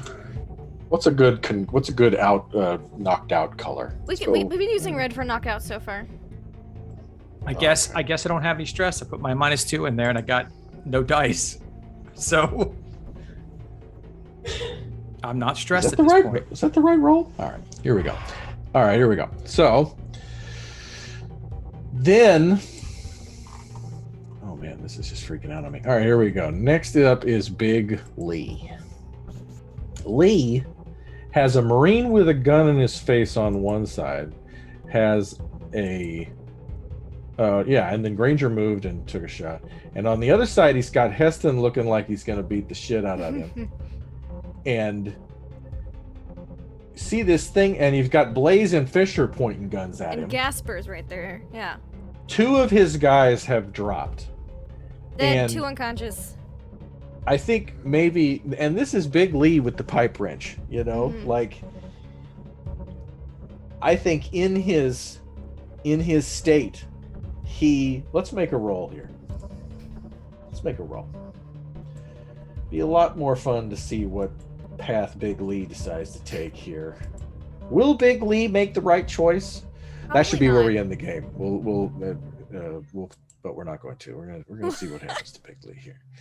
All right, here we go. What can he do? This is really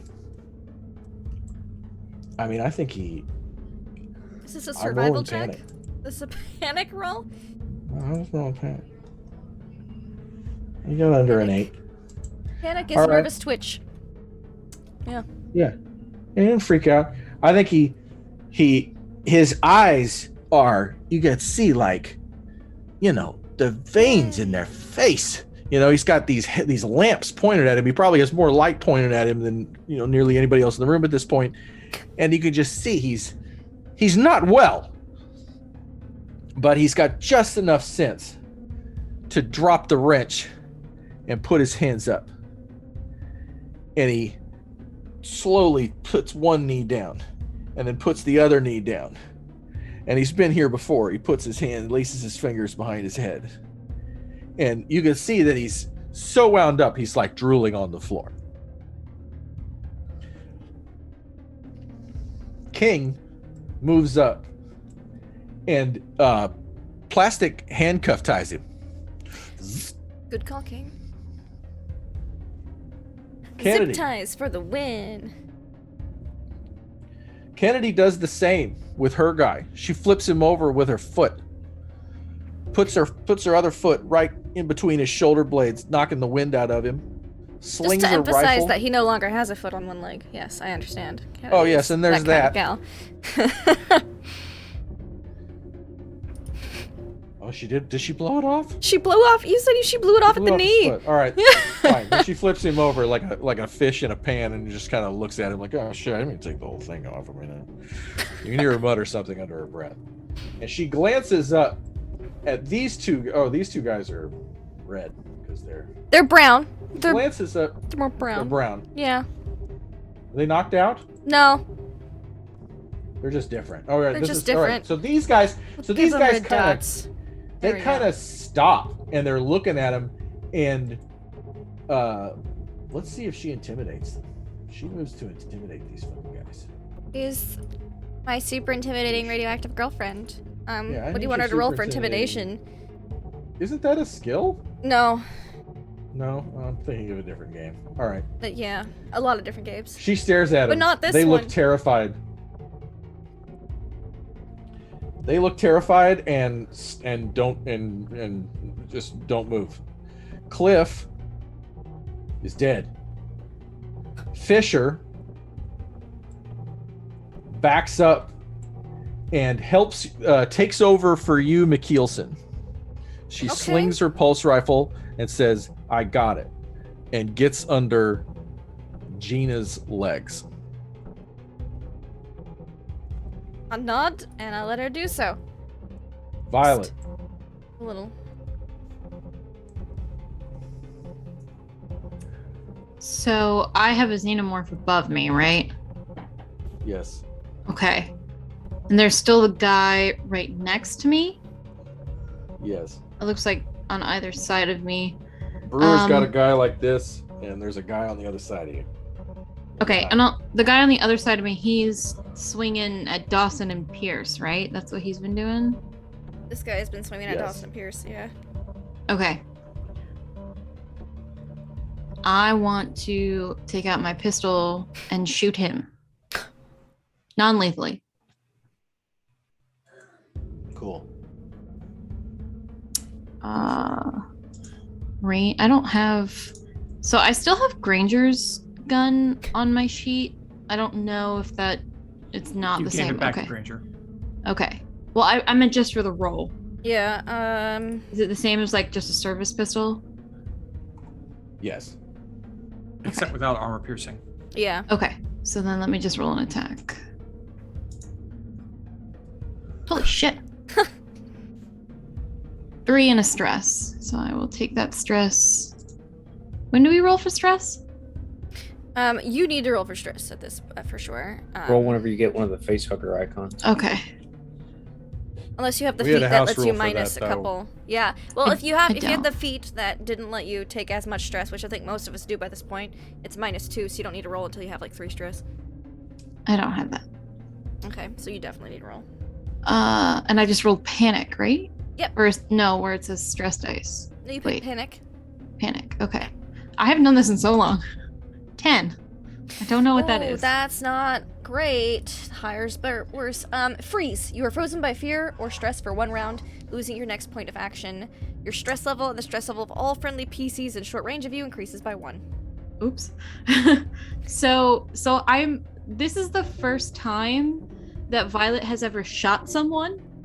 So I think she shoots him and like sees the damage that she does, and she stops. She freezes. So Increase I think that's Pierce what and happens. Dawson's stress. Did she get to her feet before she shot him, or did she shoot him from... No, just from the ground. Because she's got a xenomorph over her at the moment, kind of like protectively, so. Okay. All right. Heston turns and goes past Kennedy and begins to ascend the ramp. He draws his flamethrower and approaches these 2 guys who each look not a little bit scared. Gasper makes sure that this guy is secure and turns to flank Granger, and I think stands right behind Granger here and is going to hold his action until we see what Granger does. Brewer. All right. Brewer has this guy up in the air, and he just like looks down at the knife in his arm, and he says, "You motherfucker! You know how long it takes to clear this suit for vacuum?" He throws him to the ground, and he'll pull out the knife and pin him to the ground with it. Cool. Give me a close combat roll. Non-lethally pin him. Mm-hmm. Sure. Nice. A success. A push, if it's needed. I guess that's succeeded. successful. Yeah.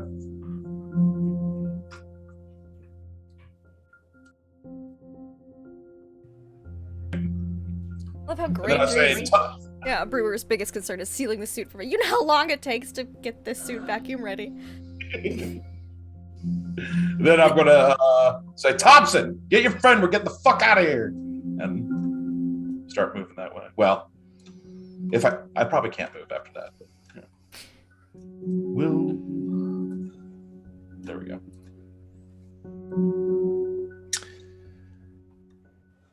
Okay. All these desperate people,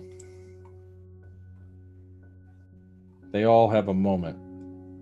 The two near Heston surrender. They put their hands up. One of them had a knife. They both drop what they were holding. The one up behind them steps behind, and really, you guys are all looking up here, so you really don't see, unless someone wants to roll an observation check. I'm not telling you what just happened over here. Someone wants to risk an observation check. Kilson will roll it, because I just handed over my charge to... My charge was just taken over from me, so it'd be good to take in what's there. Okay. Pay no heed that says Heston, that's me. 3 successes and a stress. Oh boy, I'm so stressed out. Okay. But it's a stressful situation, you know, so. Okay. Panic. 8. So you get a second after. I'm just gonna tremble. That's it. I'm just like trembly and panicked. A little panicked. It's a lot. But I do see 3 successes for things to see. And I think that kind of what's cool about this moment is that this is maybe one of the first times that McKeelson like gave an order, and it was, you know, and the whole, and you know, and we rolled for it. And there was something kind of different about her level of command in this moment. In the clinch, she knew what to do, and this is the most captaining I think maybe I've seen McKeelson do. And so you know, you're feeling it, right? It's a shock to your system, this responsibility. And flashbacks, traumatizing flashbacks to childhood. It's fine. We're just gonna push those in a box. We'll put those in the trauma box for later. There's an individual who's been arrested, and others are surrendering, and there's, you know, the gunfire is starting to slow down, and there's some scuffle in the back, and it's dark back there, and you're sort of having this moment. But in the midst of it, crystal clear, you see this guy move around to the back, and he puts away whatever he was holding, and he leans over and he whispers to a woman who was getting a tattoo.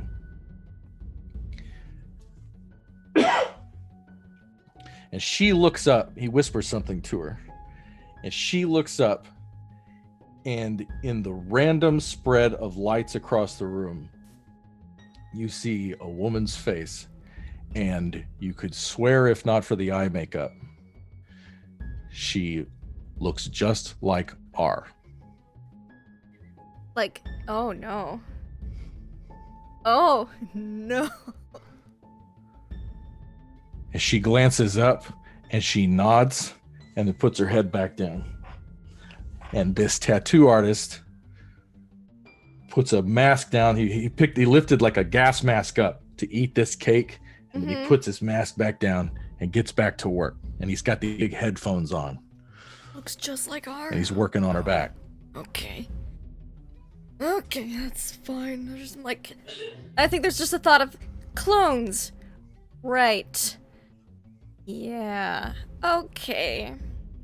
Just gonna make note, and I will tell people on, more on my turn that I think there's a double R here. But not now. So cool. Yeah, that's cool. Cool. Okay, so we're still on sort of the stranger's turn. Another thing happens in the back of the room. These guys close in on Ray, on R. They come around her. There's 3 of them. And then they look, and then one of them stops and takes off his glasses and looks at you. And do you acknowledge, if this person came up to you and stopped, would you turn and acknowledge them? I think I would, just in the brief moment of kind of like everything going on and another something coming out of my peripheral. I would definitely like look in that direction. One stops and makes this eye contact with you. And I would love to think you get a really nice dolly push in. You get this good turn, shoulders kind of push this way, get this really nice push, and then back at his eyes, and this moment happens, and this look of familiarity crosses his face, and he sticks out his right hand and he puts his hand on the chest of the guy behind him, and he goes, it's Mom. It's Mother. I'm so sorry. And he drops his knife, and the one over his shoulder drops his torch, and they both stop, and they put their hands on the ground, and they're looking around, and they surrender. And under their breath, they start apologizing to you, and their eyes are milky white opaque. And then the one in front of you does it.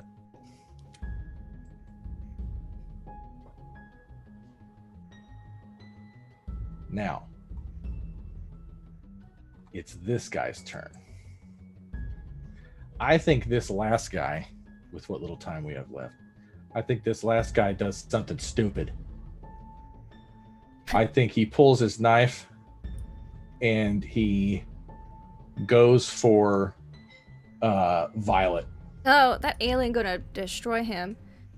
And I'm here to tell you that in the real rules, ladies and gentlemen, it's not to say that I've nerfed the aliens, but that xenomorph does get 2 actions around. When they're going, they get to go twice. So what does this alien do when this guy pulls turns and in a threatening manner towards Violet? I think it honestly just grabs him by the throat and lifts him up and straight off bites his head off.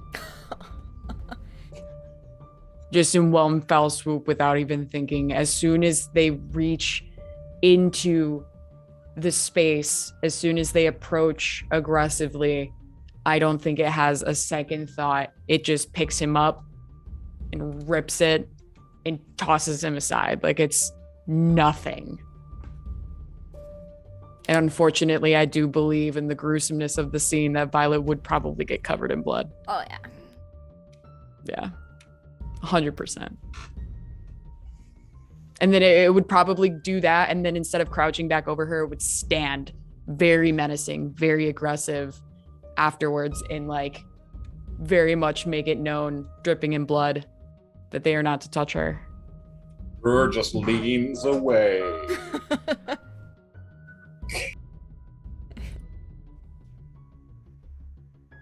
Everyone in this group turns horrified and takes a step back. Granger, you see this happening in the low light, and you hear a horrible crunching sound somewhere behind this gantry way up at the top. What do you do in this moment? Oh, what do I do in this moment? Yeah, I want to give Granger one more thing here, really quick. Granger is literally just trying. It's this whole time has been going through processes of what we're gonna do, like behead the cult leader, get rid of him, process, get him under control, then retreat out. Not knowing exactly what the crunching sound up there was going, he's just continuing on. He's watching those two guys, the two on the left, have surrendered. R is fine. Cannot see Violet. He goes directly to Violet's comm channel. Violet, are you all right up there? Drip, drip, drip. He's frozen right now, so. Violet, if you can hear me, I need you to get control of the systems inside this place. We need to lock this room down, and we need to pump out the air to a point where they asphyxiate them to a point where they're unconscious. All right? We can't have this. We need the room. We don't need them.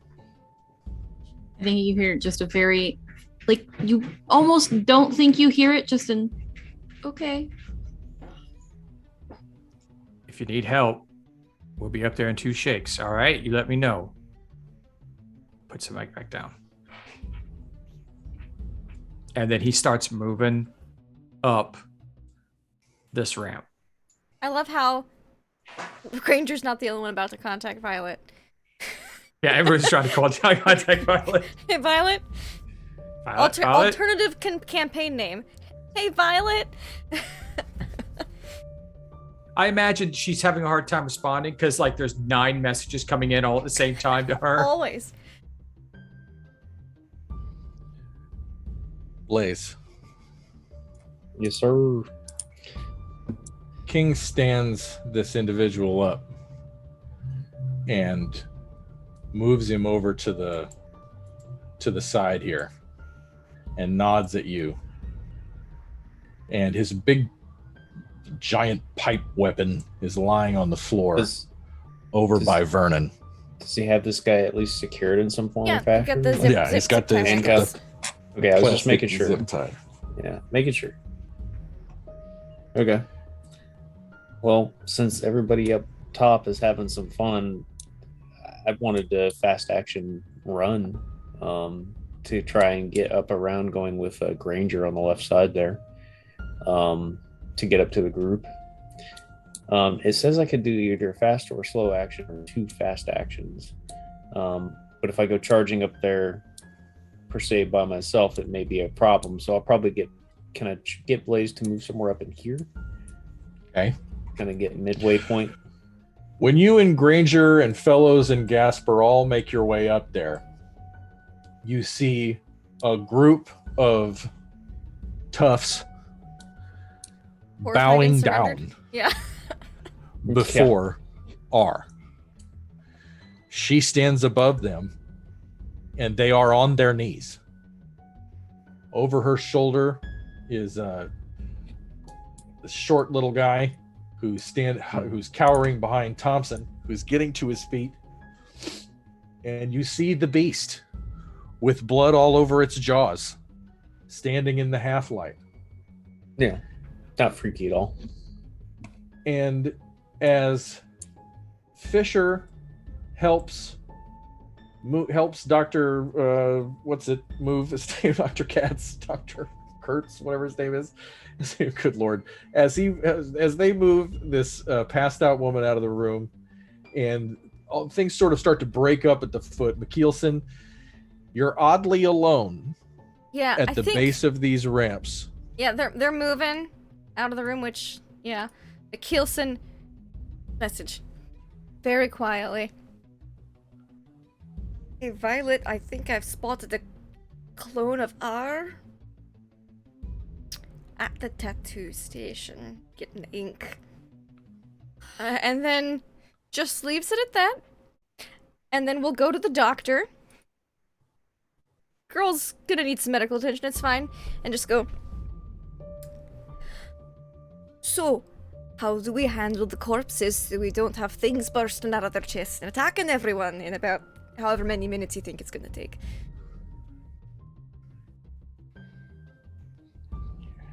You have to burn them. Burn them. Heston, burn any deceased bodies. That's a job Heston would love. Heston's kind of half up this ramp, and you see him check his radio. And McKeelson, you're looking ahead as you make this call, and it's in that And moment. by burn, I mean thoroughly incinerate.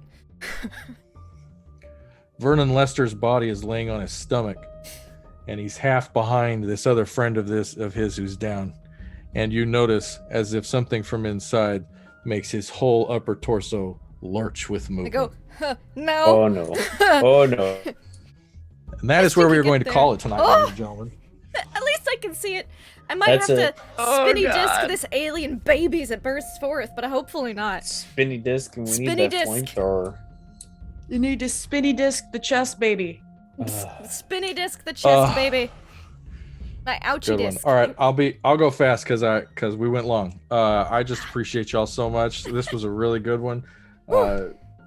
I mean, it's just fun, man. We just hit a point now where this is just fun as shit, and I like how, combat's tricky because you can get into the weeds and it could feel like molasses, like you're up to your elbows, but I like how this was resolved, and it's not over. It's one of the great things about this game is that just when you think everything is fine, you can throw another switch. And so it's a lot of fun. I'm producer Trav. I get to do this because Lindy's amazing, and because I just am really blessed with these wonderful lucky players who will put up with this nonsense. So thank you so much. We'll come back in a couple or 3 weeks, and thank you, Lindy. Back to you. Thank you. Favorite moments, Travis? I really like how I can tell y'all are picking up on what's going on with this doctor and this woman, and I could tell that everybody's kind of there's 3 or 4 dramatic circumstances happening amongst this, and I felt like that was the challenge of this, like, from the storytelling and DMing point of view, where it's like, oh, can we have something happening over there and over there and over there and over there, and can we juggle it? And will that not just bring the game to a halt? And I thought we really moved through it, and everything was kind of moving around, and nobody feels like they didn't get to do it, because that's really hard, like you gotta give equal time. And so I thought that happened, and I hope so anyway. And so that was my favorite part, was when the alien. No, my favorite part is Granger blowing the guy's head off. I'm sorry, no. And Frank's like, oh no, did I just screw up this game? And I'm like, no, I needed someone to light a match. It could have been Ray. She could have lied 2 episodes ago about whether or not she was the real R. She didn't. She told the truth. You guys had 3 or 4 opportunities to really light the match, and we did it this time. It was beautiful. That was my favorite part. Thank you. Thank you, and thank you for running for us, Travis. We greatly appreciate it. Someone who blew someone's head off today, Granger, deception check. How are you? Hi, I'm doing better than Vernon right now, I think. Yeah, we hope yeah, you're doing better than Vernon. I'm doing better than Vernon. Yeah, I thought about this. It was last week, and then it was the same situation. And when the guy just started eating his cake in front of me and just like smacking his lips, staring me down, I cannot abide a sloppy eater, is what I said in the group chat. Yeah, that was, I almost felt bad because we did kind of get mired in combat because of that choice, but we'll see what happens. It's going to be fun. Yeah, I'm a deception check. I'm here on Mondays and Tuesdays, and these fun games here. We're possibly ending our campaign on Monday, this finale. It's going to be maybe 3-4 hours, a little bit longer. On Mondays in Exandria, Waterless, and Wildmount. The group has got a few choices to make. We'll see what's going to happen. It's been 2 years now in this game, I think. About. Well, actually, probably, a little over 2. It's been a year since we came back to Waterless and Wildmount. And and then Tuesdays, we've got a finale, an ongoing finale there as well. And so, lots of excitement on the Laugh, Love, Lindy channel. So thank you. And new things in the works coming soon. But Other favorite parts yes. are totally just saying, just see ya. I gotta do the computer thing. I love you, but you gotta go. I gotta stay. It's all good.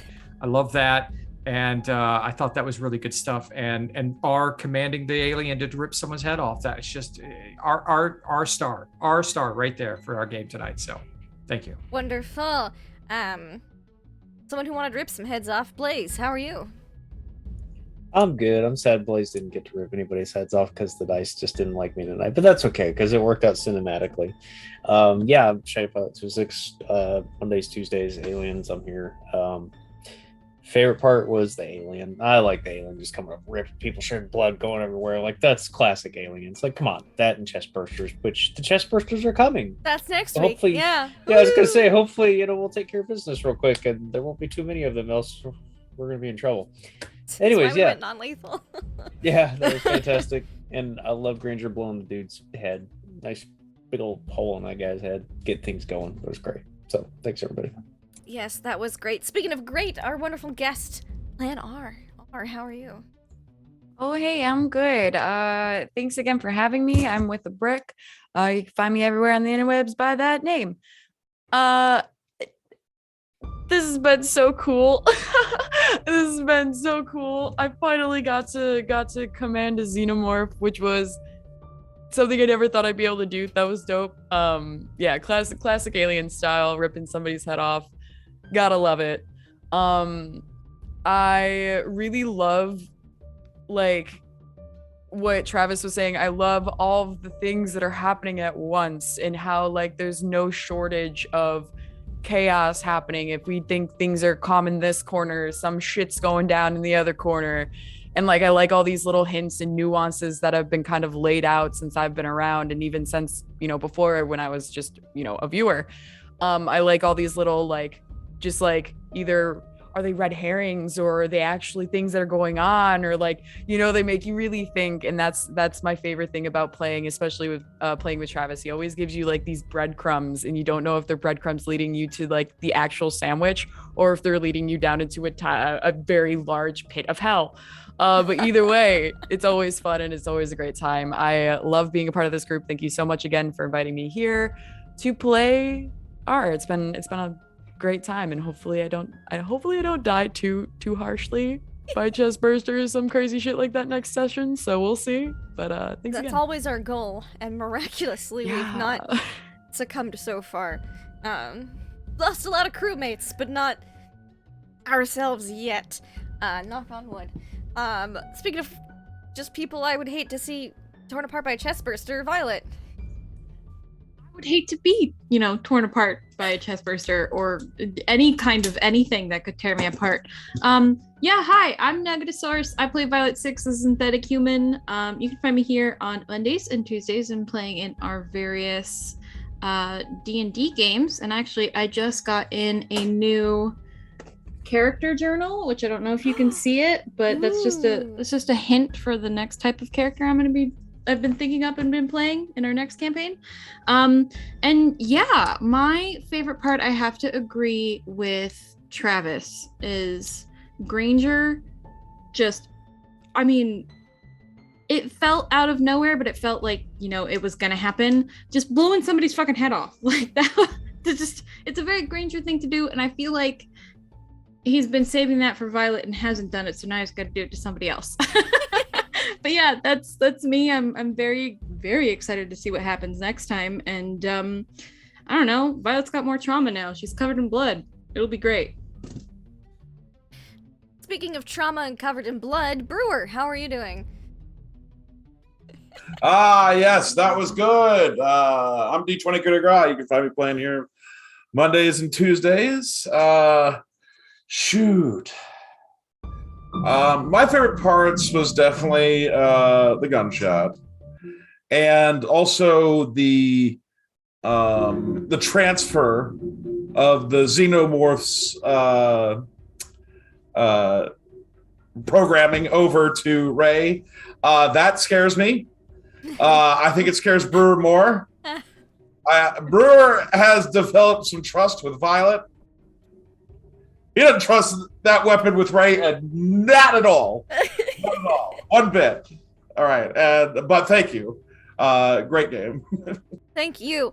And that leaves just me. So one of my favorite moments was Brewer looking over to Thompson and saying, "You have 6 seconds to change his mind." And then poor Thompson just getting glumped by a group of bad guys. And just, oh, poor Thompson. And oh gosh, that was my favorite part, was just you got 6 seconds to change his mind.